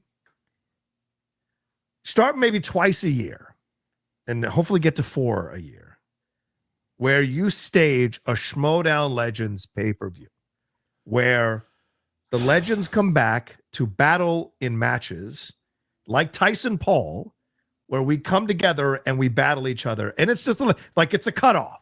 It's a cutoff. Only the legends. Oh, you had to have won a title. And then you get to come back and battle each other. I think that would be amazing. Who's going to run this? I will happily help you run it. I will happily help you. What if I said I don't want help because I don't want to do it at all? I think that's short-sighted thinking. No. And I would absolutely convince you. And who's going to give you? Are you going to call Mark Cuban? Is he going to give us the money to do that? We'll figure it out. We'll do a Kickstarter. A lot of the fans missed the Schmoedown, bro. Remember, dude, I gave people an opportunity. I said, here's what we can do. I said, because in order to, I could do a free for all. I said, I'll do a free for all, and I'll get everybody, and it'll be free to the public, everything too. But I'd have to get, and this is a big number. Yeah. I need 10,000 subscribers, and not subscribers, 10,000 patrons. I need 10,000 patrons. I get 10,000. Yeah, but that's. It's No, not. that serves you. That serves you. I'm talking serves about. me. It serves me to pay. That's right. To serve. I would have to fly everybody to the event. I would have to rent, to put on just to show people behind the curtain. Now, when we did free for all in Los Angeles, that event alone, for the free for all was the only event where I didn't pay competitors because if it was, it would elevate the budget. Was $30,000 on that event alone, without paying competitors, okay, and that was without flights. So if you're looking at between $50,000 to $60,000 to put on that event alone. Yeah, I guarantee you, we can get 50,000 for each event if it's twice a year. I guarantee you, but it has legends. I don't think no fan players, none legends. I think you think the audience is way more dedicated now than it's. The show's gone. It's gone. It's been gone for 2 years. No, you can do it. People want it back. You can do it. it. Mike Joyce, I hope you do end up doing that politics channel, Rocha. Pundits are saying Dems need our own Joe Rogan. You could be that man. Call it catastrophe now. And he already has a name for it. And I'm told myself I'm not bringing it up to him anymore because he should have done it a long time ago. No, there's too much going on right now. And when you saw what happened this morning with the certain pundits, there's a fear from everybody now. He's accomplished this fear that people are afraid they're going to be thrown in jail or gulag or whatever if they speak out. We'll see. I mean, Rolling Stone has been very clear where they stand and they're going to fight against it, and we'll see. But Rogan was already a comic and was already on TV. In no way will I come. Nobody knows me. I can't come close to what Rogan did, so I could not be that side. It needs to be someone famous who decides to make a left turn and become a pundit. That would be the way you would get a new Rogan. But I don't think it matters, to be honest. So that's just my opinion right now. Yeah, I think it's a mistake. All right, Shay Markel. There may be an issue with the Amazon wish link. I just put it back, and let me know. Click on that one now and tell me if it opens. It should be updated. Click on the 50,000 for the Schmoedown. Yeah. Good luck. Let's see. Next one is Corinne K6. Rocha for the win. Like this episode now and subscribe. 100%. You got 31 already, John. So you're already building. 31 as we're building. Please subscribe to my channel as well. Yes, I'm sure he did already. Jason Crosby. I just watched Transformers 1 last night. Amazing movie that deserved more love than it got. 100%. That trailer did it no justice. No justice. Roman. What's up, Roman Fedorak? Hey, guys. Hope your day is going well. Kristian, appreciated your comment about me in the last show. Made my day. Hey, it's true. Favorite Taylor Sheridan written film? My pick is Hell. I would have taken Hell or High Water, so you chose mine. With Sicario at number 2. Yeah. I think John will probably take Sicario, but Hell or High Water was a movie that blew me away. I went back and watched that. I think in the theater 3 days later. It was great. Loved it. That's one of my favorite Schmoedown artwork. Me and Brett Sheridan, Mark Ellis on that Hell or High Water. Oh yeah, it was good poster. That was amazing. Well, because you were actually in the movie. Right, exactly. Gil Burmy. Yeah, so good. Kenneth Colton, Red One debuts with $34 million with $250 million budget. Here we go again. These studios will never learn. Happy Monday, gentlemen. I just think, look, I like The Rock more than Rocha. He's a turncoat. That's bull crap. You're a turncoat. No. You're a turncoat. But what I will say is I don't think The Rock is really in touch when it comes to budgets right now. I just don't. I don't think he understands. Like, oh, we got to put this movie on IMAX and everybody will want to see it. No, it's not what people are going to see in the theaters right now. And it's like, it just doesn't have that thing. So what he needs to do is what he's doing with A24. But you got to make small. You can't demand in the room, well, we need this kind of money. We need this. You don't need that kind of money. And now I think the studios have enough firepower against him to say, look, man, Black Adam cost $400 million, whatever it costs, and this cost $250, and it's like, what are we doing here? Not $400 million. I think Black Adam was like in the 200 range also, wasn't it? Something like that. Yeah, but at least he won't be able to use that narrative again. The crafty accounting he was trying to do with Black Adam it fell apart. And I'm not against The Rock. I'm not a sycophant. There's a difference. I'm the one that will tell The Rock, you're messing this up. Like, work a little harder, be a little smarter here, so you can have overall long-term success. Don't play to the lowest common denominator. You can do better. That's my mentality. Jason Crosby, what's a movie you think absolutely deserves a sequel but never got it? I'll forever say Dread deserves a sequel. Dread for sure. I would actually say Warrior. But I think with Warrior, what you would do, and more so than just the actual movie itself, Gavin O'Connor talked about a series, and I would love to see a series happen. And because Tom Hardy and Joel Edgerton are now in their 50s or close to it, you would put them as commentators or put them in roles to where they can get newer fighters and things of that nature, see where that story is gone. But I'd like to see I'd like to see where those characters went. Yeah. You got one? It's a good question. Hopefully we'll get it. That's the Amazing Spider-Man 3. I mean, two was not great, but I mean, they're allowed to make a misstep, aren't they? And so I think Andrew's a great Spider-Man. I like that first one. So why not make a third one? It was always quizzical to me that they just kind of stopped. Right. So hopefully they'll do a third one, which is the rumor down the road. Gopal says, John, will the Geek Buddies be reviewing Dune? I don't think so. I don't know though. I mean, I'm like I said, my reaction is going to be up in an hour or so, but like, I don't know that there's that desire from the guys, but Arcane is a possibility. Yeah. So working that out. I think I was going to react to Dune, but for me, what I like to do is kind of survey what's happening. And I don't think there's a lot of hype behind it. I'm curious to see, let me know how that reaction does. I just don't think a lot of people really are looking for reactions to that show. And if it's slower, it takes a while to build. Those are not the shows that really have a lot going on. So I'm probably going to I'll probably review it, but I think I'll stay away from doing reactions to it. Mike Joyce, will DeVito save the Giants? Danny DeVito, if he buys it. That's about it. Tommy DeVito slinging pizzas and slinging footballs. Come on now. It's my favorite. Cupcake Bliss. Apparently Jake Paul wants to fight Conor McGregor. Is that true?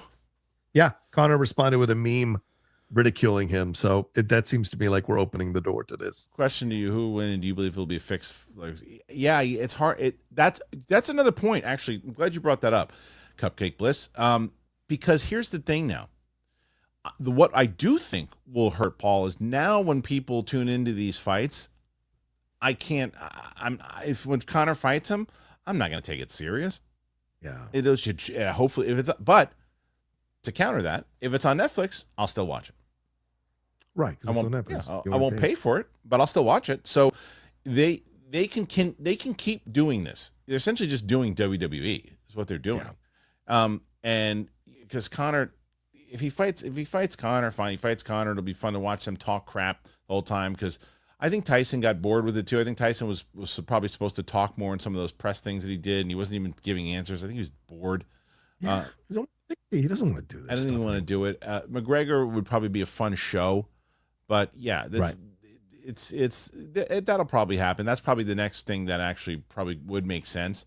And there's no world where it'll be another thing just like this.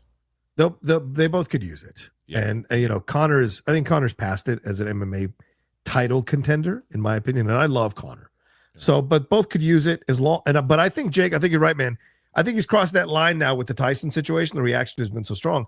It's got to be a legitimate fight. Yeah. If it even reeks of feeling like a fix, I think people will stop tuning in as much, and the numbers won't be there. Yeah, it's on Netflix, but just because it's free doesn't mean you'll watch it. Right. And so if the numbers go down, I think that'll be an indictment on Jake. It's only a few more gimmick fights he's got left anyway. Yeah. Deadly Once Awaken. Did you all hear about the fight contract? Is it true that Mike had to last to the end to make money and couldn't throw uppercuts? If valid, crazy. I mean, I don't know how true it is. I definitely heard the same thing. What I heard is that not that he wouldn't get paid at all, but that he would get paid less if he knocked him out in the first couple of few. And then I did hear that no uppercut thing. I mean, I haven't seen the contract. I don't know, but I did. Did you hear that about the uppercut stuff? I did not hear about the heard uppercuts, but it would make sense. You ever get hit by an uppercut from Tyson? I mean, you've seen that people get hit by those uppercuts, man. Lights out. I mean, that was his thing. It was the body shot to the uppercut. That was his main. Yeah. So yeah, if it's true, I mean, it just shows you that's what they agreed on. That was it, and we watched it. That's it. There's nothing illegal about it. That's what the contract said. That's what it said, and we watched it. We're just used to that not happening. Jason Crosby just adopted a Pit Lab mixed puppy. Any suggestions on a name for him? Oh, that's so hard. That's so hard to even say because I don't know you, Jason. You know, I don't know. Like for me, it's got to be stuff that relates to, I don't know the puppy. I don't know the personality. I don't know. That was always hard to say because I don't know what's going on in your life. I don't know what's going on with. Yeah, I wouldn't be able to give you a suggestion on that one. It's too much. It's too important of a decision. What's the mixture? Pit Lab. Pit Lab. Ooh, Pit Lab. Yeah. Rocha. Rampage. Oh, Rampage. Rampage goes. So you call him Rocha. Same thing. By the way, so Matt Serra's doing Rampage's podcast this week. Oh, nice. He's going to promote the show. And he's flying out to LA to do it. But I had watched a couple clips of Rampage's podcast and seen a couple. You know, it's crazy because I know you followed back in the day. Do you know who he had? Do you know who he had on his show not too long ago? Who? Rashad Evans.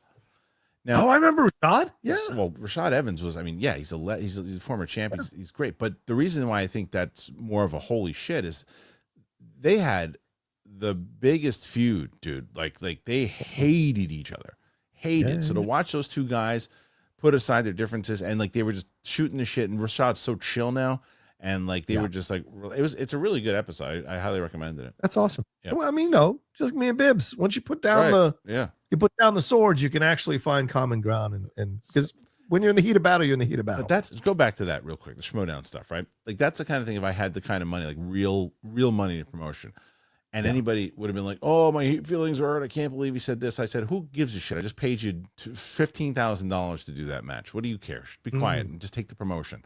You know, that's what happens. It's like because the same thing. I'm like, okay, because then if you're only paying somebody a couple $100 for a match and they go, I don't want to do that. I don't want to study. I don't want to do this. I'm like, look, I'm paying you $15,000-$20,000. What comes into this is if John Rocha is talking smack to you, then give it back to him. Don't complain about it. Don't talk about it on social media. Give it back to him. Promote the match and study. I don't want to hear your problems. But when you're paying somebody like that, when it's a couple $100 and they're going, hey, I don't want to take this. It's like I don't want to study. I'm like I can't argue with that. And it was one of the reasons why I'm like I just can't do this anymore. It was and I agree, but it was frustrating because there was the schism. There were the people who felt that it could succeed without any of the WWE type of stuff to it, and there were people who felt it needed it. And I'm one of those people that said it needed it because we saw our numbers when we were doing the characters. It was insane the numbers we got. And then when we stopped doing that stuff or didn't lean into it and those matches didn't have it, they didn't do the same numbers. And it's the truth. And it wasn't even that we were leaning into it. It was because we couldn't do it because of virtual. And virtual... You can still talk smack virtual. You could record talk promos. Smacked, but it wasn't. But it's not the same. It's not the same when you're in person, behind the scenes, with an interviewer, the big entrances. That adds all of that. Yeah, it's a great point. It adds everything. It's like you and me talking smack to each other on virtual and trying to promote a match. It's not the show. It just wasn't. I don't know. WWE survived doing virtual. But they were in person. Huh? They were in person though, doing virtual. But the matches were in person. The matches were in person. They were still putting on a show. I see what you're saying. Virtual matches. Yeah, it's like if I'm playing you and I'm like, and this whole big lead up goes into it, and we're just back and forth like this. the whole time. It doesn't have that same thing. It doesn't have that fight feel. It's a longer conversation. We'll do it some other time. But getting hurt thing was a big deal that was Yes. coming to a head anyway. And- Virtual kind of Yes, and posted. when and So my frustrating. my point of it was, if I'm paying you a good sum of money, I was thinking about this the other day. If I'm paying, then it's like, oh well, so I don't like what so and so said. Tough shit. It's part of the contract. It's what you're getting paid for. You're getting paid for. Yeah, that's it. I want all the perks of the schmodown without having my feelings hurt. What the hell are you doing, man? But I feel that more when it wasn't worth it monetarily. It wasn't worth it monetarily for me. It was for I did it for free for years. I didn't care. Yeah, when you you're care about building something, it it doesn't matter. Yeah, but it only goes. So you quit for a reason too. You were over it. Jason Crosby. I was originally going with big balls, but he's been neutered. Yeah, that makes sense. Yeah, that makes sense. It's what happens. I put a call in. No, he's talking about not this big balls. He's talking about his dog's been neutered, so he can't be big balls. But you're talking about it factually. Rad V66. Do you think Jake Paul will fight Canelo? I don't think it'll ever happen. The weight difference is too big. Nah. Not until Canelo's 50. Yeah, right. Exactly. 55. Right. Yeah, no, that won't happen. Okay, Carlton Rudder, London Calling. What's up, buddy? My weekend films were Gladiator 2, great action, weak story. I agree. And Piece by Piece, which was a fantastic biopic, great use of Lego and banging tunes. That's great. Good. Thank you for the one. review. Yeah. You're at 35 right now, John. 35. Hey, thank you. All right. So it's me, Steve-O. Hot take. Mark Wahlberg is the new Bruce Willis. I mean, it depends on. Do you mean going straight to DVD? Right. I don't know what you mean. I don't know what you mean. No, he isn't in any way, shape, He's doing or form. straight streaming now. Essentially. Yeah, same type of thing. Let me see if I have some more here. I do. Hold on one second. And that is here. So yeah, the Bruce Willis one was the last one. That came in from Jim 1. Oh, no, not Jim 1. Jim 1's got the next one. And that is from Jim, who says, Mr. Freeze, what killed Star Wars? The Ice Age. Nice. Well, it certainly was replaced with Ice Age. Joseph Sanchez. I've been a Star Wars fan for my whole life. I'm just not excited anymore. I watch everything that comes out, but Andor is the only thing that gets me excited. I feel the same. I'll be watching Skeleton Crew. Not excited for it. I like John Watts a lot. Hoping to be charmed by it. That's what I want. I want to be charmed by it. But Andor is the one I'm excited about. Mandalorian and Grogu, I have hope for, because I have hope in Jon Favreau. Yeah. I do feel like yeah. Go ahead, John. No, go ahead. Sorry, buddy. Good. I was just gonna say I have a feeling it could be one of the best Star Wars movies if it's done. If they let him do his thing. And like the thing that scared me in that report though, dude, was like looking at the old trilogy, like the Old Testament, like that's the old ways. Don't do it anymore. It's like it's the core of it. You don't ignore Endgame and Infinity War and Captain America. It's the core of it. Yeah. And any Bible reader will tell you the New Testament is just as good as the Old Testament. So the fact that your New Testament isn't really coming close to the Old Testament, it's an incorrect analogy, for God's sake. Bam 86. Lucasfilm is trying to create a formula for their content so it can be repeated forever, just like Disney films. Andor is great, but it's not copy-paste content, 100%. Fans like that, execs don't. That's true. I mean, it's totally true, but it's also, like I said, there's more to it. There's a reason why. This is what I will say, as much as we can say that Kathleen Kennedy has made all the bad decisions. Kathleen Kennedy was the one who called Tony Gilroy to do the Andor series. So, yes, she say, hey, you pretty much made Rogue One. You make a series for us. It's in my guessing that there was a lot of notes from Filoni, and then they're like, okay, we'll do 2 seasons, and that'll lead into Rogue One, and we have that, and then let's just go with what you guys are doing over there on your side. Julius Wyatt. I was at the UGA versus Tennessee game the other night. Go Dogs! They can't beat a college football team game. Can't beat a college football night game. Yeah, that's true. So it really is. That was one of my favorite things at school. Was those night games. It's great. Thank goodness the Bills beat the Chiefs, just to lose to them in the playoffs. Oh man, we'll see. Wow. Yeah. Day Napper. Are there any movies that came out this year that you've already seen twice? I just rewatched Furiosa. Still just good. Yes, I saw Beetlejuice. I saw Beetlejuice twice, and I've seen Furiosa twice. I saw Beetlejuice twice, but that was also because I was talking about the theater. I saw it twice because I took my daughter to see it. If there's other ones that I saw Twisters twice because I watched it with my wife. That's usually what happens. I go and see the press screening, and then if I think it's something that either my kids or my wife will like, I'll watch it with them afterwards too. So that's one for sure. I'm sure there's some other ones that I watched. Dune 2 for me. Yeah. I've seen Dune 2 multiple times. Oh yeah, Dune 2 for sure. This is Max. So yeah, yes. Do you know I watched that Blake Lively movie? By the way, I watched it because my wife was watching it. So it's fine. It's fine. Like did you watch it? You didn't see it. I won't see it. That's fine.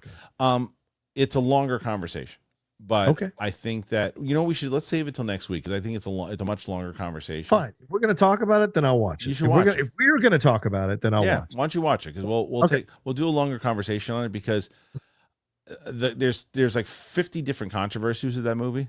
So we can kind of, after seeing the movie, we can dive into like what I thought it was, because the main controversy was the same thing that the book got. And it's like the fact that they said it was kind of glorifying domestic violence, which I don't believe the movie was. I just don't. After watching it, I don't. I think there's many different levels of people that are involved in situations like this. I think there are people who are just absolutely monsters who come home to do these, and it's people who are alcoholics or people who do other things, or people who are monsters that come and do these things, and there are people who cannot control their anger, do these things, and they have done the wrong thing, and their spouses should get the hell out of there, right? And they realize, oh, I can't believe I did this. I'm so sorry, and they legit mean it, but it's like, but you keep doing it, fucker, right? And it's like and that is what I think this movie does. Now, the other stuff with Blake Lively and all these other things, that's a different situation that we'll get into when we talk about it. But go see the movie. I'm curious what you think.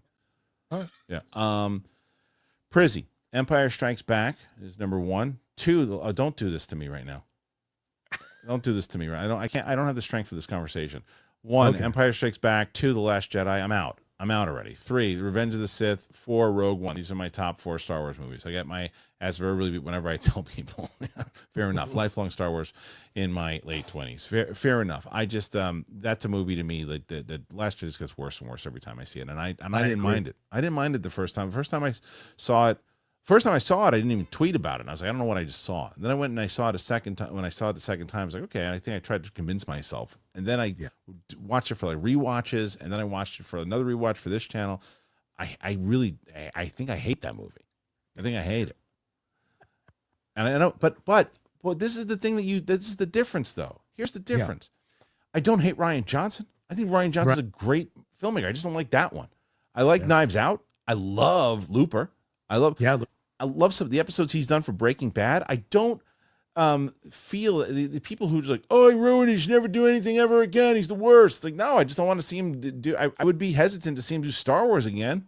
I just would, unless it was a separate thing altogether. And still, even then, I'd be like, no. But I like to see his other stuff. I just don't. This whole notion of like, oh, because they did this one thing for my property, I don't like, then they should never do anything ever again. That's silly. The guy did some of these Breaking Bad episodes were the best ever. Fair point. It was Ozymandias, whatever it was called. I forget the name of it. Orion. The High Republic is ending in 2025. Thought it was over already. Have you all heard any rumors about what comes next? No, and I hate to say this, Orion. I don't care. It's like, I just don't care. It's like the books are apparently unwell for people, but like they're not paid attention by it. It goes back to those people who I think should be protected, working in the books and all those things should be lined up with people who actually care about the stuff that they're doing. I mean, the Acolyte was supposed to like launch that stuff. The High Republic, right? Yeah, the High Republic, and it just kind of fell flat. Yep, so, it did for sure. Okay, next one, and this is the Cali Kid. What are John's thoughts on Enora? I haven't seen it. I'm seeing it today. I have because I'm on Critics' Choice now. This is the first time I've experienced having the app. Yeah. So like it's insane. The app's new. App's new. Yeah. Well, this is amazing. There's like 10 movies that I can catch up on this week that I'm so happy. Yeah, same. I don't have to go to a theater to see because I feel the desire to go to theaters less and less. Same. I sat next to a couple in Gladiator 2 at a press screening in press row. These 2 young influencers in San Diego talked through the whole movie. And I don't mean, hey, I mean, what do you think is going to happen next? Oh my God, why did they do that? And the homie had an icy and he kept shaking it for 15 minutes to get the most out of his icy. And you know me, my reaction is to yell at them, but I couldn't. So I just walked out after a while. Yeah. So Shay, that Tyson fight was like watching Shamu at SeaWorld. Rocha, Rocha, you seen With Nail and I? With Yeah, Nail? of course. The old school Richard E. Grant film. Okay, yeah, Richard E. Grant, Never Better. It's on Criterion. It's pretty good? It's if you want to see some old school Richard E. Grant, that's the one that like announced him for the first time. Yeah. Mumra. Cobra Kai Part 2 was buckwild. I loved it. Better than 1. Good to know. Apparently it goes, it's really over the top. I'm curious to see it. I do want to see that. They should all be in jail, for God's sake. That's probably the one that I'm going to do the reactions to, I think. Okay. Yeah. Maisie's World. Which Maisie? Music by John Williams doc on Disney Plus was amazing. That's one I want to see also. That's also on the app. Yeah. I've heard great things about that. Yeah, I want to see it. I mean, it's John Williams, best of all time. Yep. He's the GOAT. All right, next one. This one comes in from our buddy Shay Markel. Yeah, the link still isn't working. Sorry, isn't it? It's not working. I don't understand. Let me try that again. I'm looking at it and it's working just fine. All right, here's what I'm gonna do. I'm gonna put it in now, Shay. I'm posting it in the chat and tell me if that works. I don't understand. All right, let's see. And now we have this next question coming in. And it is from our good friend. You've seen him before. You know him. This is absolutely not me delaying looking for chats. And it is Armada. Mayweather versus Tyson. Tyson wants to fight him. Come on. No more. Let's stop. And I was never, even in his prime, I was never a Mayweather fan. Put the old man out in the chair already. Enough. They both are at this point. Shay Markel. Am I the only one interested in I Am Legend 2? I think that if you promote it, if you did a good trailer for it, you can get some excitement with that one, right? Yeah, I guess. Yeah. Good promotion. I'm not one of these people that religiously loves this film. So if you do a second one, you have to do some good promotion to get me on board. Because it's Michael B, right? And Will. I think it is. Yeah. Pete Parker. I'm not as familiar with 70s Carlin. Okay, fair enough. Yeah, I have the picture of him from that night on the wall. And he looks dead on, just like him. Just do a picture, do a Google search of George Carlin 1975 Saturday Night Live, and you'll see. The Billy Crystal actor was great too. I agree. Never seen that actor before. Also, Beth from Yellowstone, Roxy versus Rocha. Let's make it happen. Yeah, 100%. Here's Beth promoting it. Hey guys, come and watch this, or I'll come to your house and burn your house down. It's so tough. I can't wait to talk to Roxy tomorrow. So tough. I talk like this because I'm tough. We're going to have better promotion for this debate than the Paul and Tyson fight. Richard might have buried big balls in his backyard in a Giants helmet. That's true. I buried that little chipmunk. He's back there stinking up the joint. Tommy DeVito is going to go after him. Yeah, I could see that happening. They need to rescue him. Shay Markel. I think the Jake Paul stuff is a little fun to me. I just look at this as lower tier celebrity boxing. Yeah, that's what I was saying. Not real competitors. That's kind of cool to me. I mean, it's exactly what I thought. They shouldn't hype it as a legitimate fight. But they have to. Dirty Mother DMT. I am not a fan of Mark Rylance casting for Dumbledore. It would be iconic if Ray Fiennes was cast, or maybe even Bill Nye or Jonathan Pryce. I don't know. I think Mark Rylance could get it done. They want a different, harder-edged Dumbledore, and I think Rylance is the choice for that reason. He can be tender what he wants to be, but he can actually be quite sharp what he wants to be as well. So I think that's the choice. Plus, he's royalty, and in essence, he will train the actors on the set. You're getting 2 for 1 because Rylance has trained actors for years in England. So you'd get a 2 for 1 if you cast these young actors working with an actor like Mark Rylance. You can give them tips and make them feel comfortable and kind of help the director do their job as well. So, do you do a Tyson impression? Tyson, like Mike Tyson? Yeah. Someone said, "What does Seinfeld and Tyson think of big balls?" I don't know. Just say, I can do that. What's the deal with that little skunk? I mean, why is he here? I mean, come on. Don't rub your both on my face. I don't appreciate it. Perfect. I don't appreciate it. Shane Markel. I mean, how fun would it be to see the Rock box Terry Crews? Celebrity death match in real life would be really fun to watch without real injuries. The Rocks versus Tyree is the fight. Tyrese. The Rock versus Tyrese is the fight. Yeah, Tyrese, he'd kill Tyrese.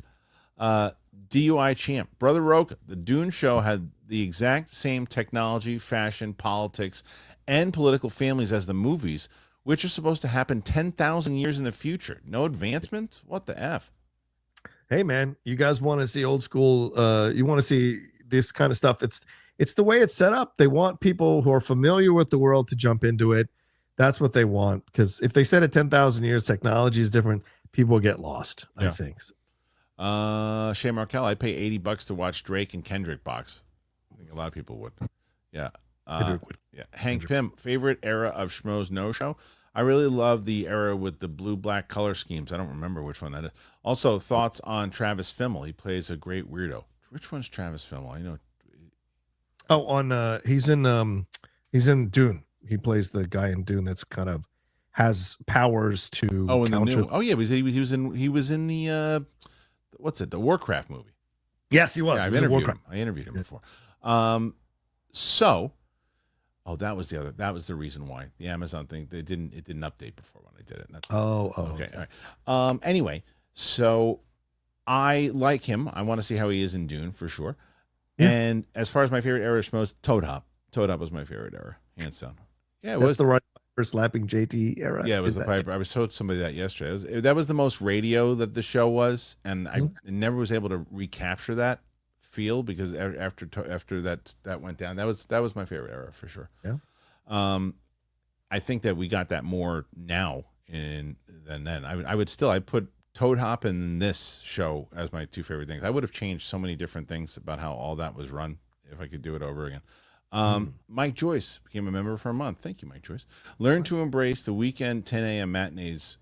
Rocha saw a real pain all alone yesterday and made it home in time to watch the start of Red Zone. There you go. Oh, nice. Yeah. Except I have a girlfriend and I have a partner rather, and I have to spend time with her as well. Like there's a lot of pressure on me, a lot of upkeeps, a lot of shows I'm doing. I can't always get out like I used to. But I hear you, Mike. I love going to theater by myself or when nobody's in there. The Cali Kid, thoughts on Gangs in New York. It's my favorite Scorsese film. I have to go back and revisit it. I haven't seen it in quite a while, but I remember liking it when I saw it. Did you not like that one? I don't like it. Okay. After the opening fight, it's a terrible film. Okay. Like in my opinion, the acting, the writing, the direction, I think it's one of his worst movies. But if you love it, I'm not, I gotta go back and see it. I gotta go back and see it. Okay. Cameron Larson. Don't think Jake is gonna fight Artur? I don't know. I'm not sure. Not sure who he's going to fight next, but that's it. We got 46 today, John. It was sorry, guys. 46 for today, and then but unfortunately we couldn't get there today. Sorry, not today. Guys. That's all right. But tomorrow, Roxy will see if she can at least take you out that way.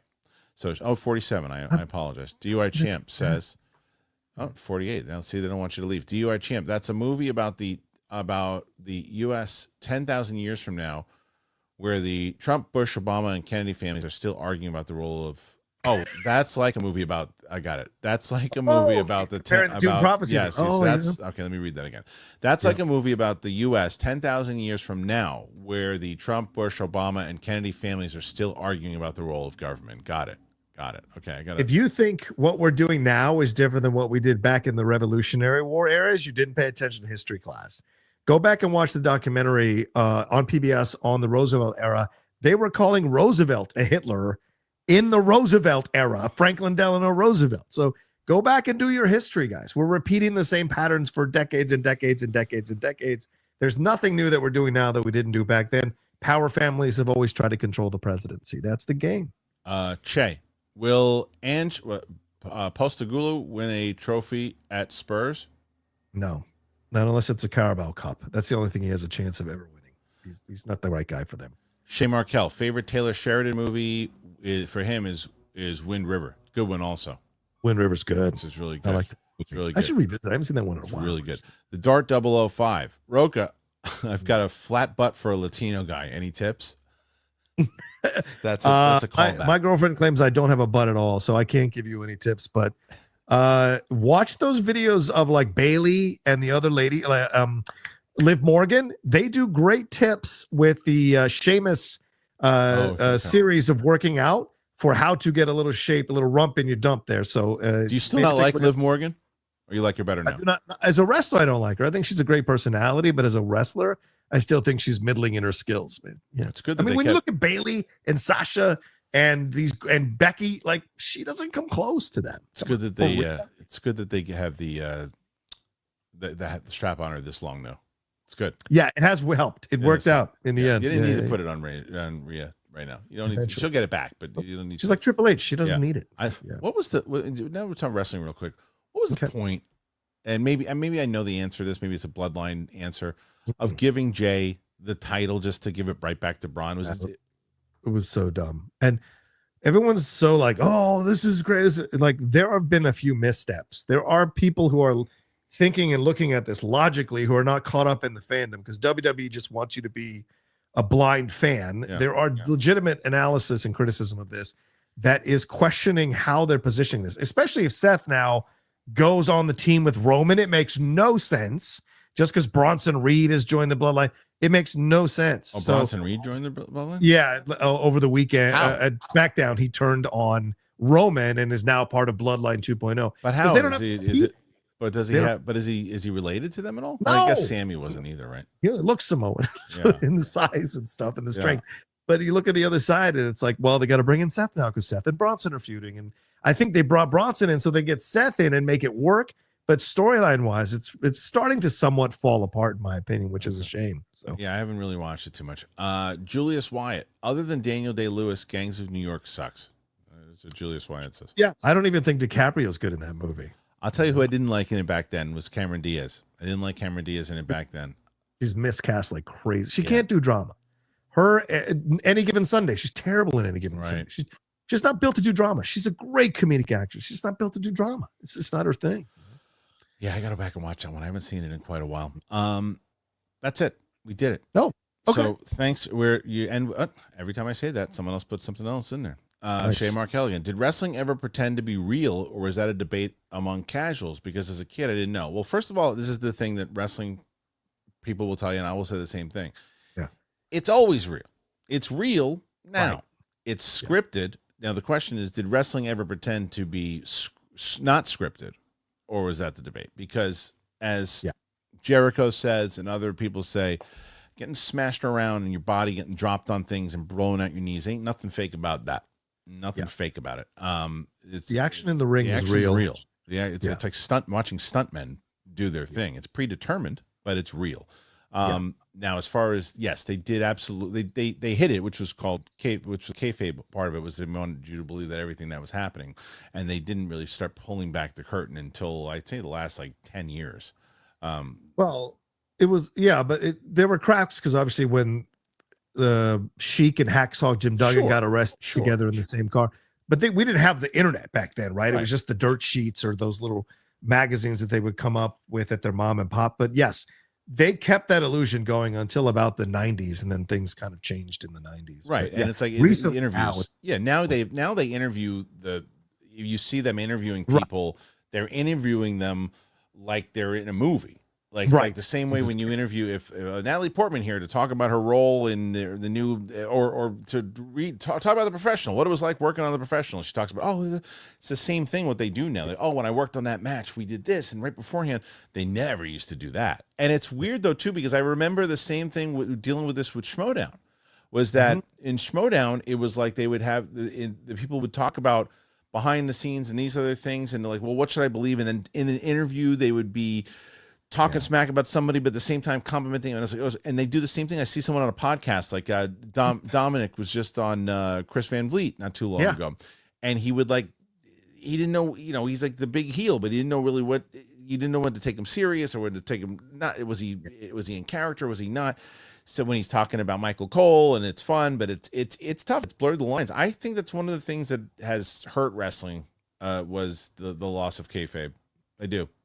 Yeah, but we're old school guys. I don't know. Maybe the new fans like that because they like that they're appreciating them as characters, but also that they can be open and have these conversations. Because we didn't used to get heels going on podcasts and talking about their current programs and their points of views on it all. So depends. That's it. All right, now we get in with 52. That's good. John, quick plug. Where can they find you?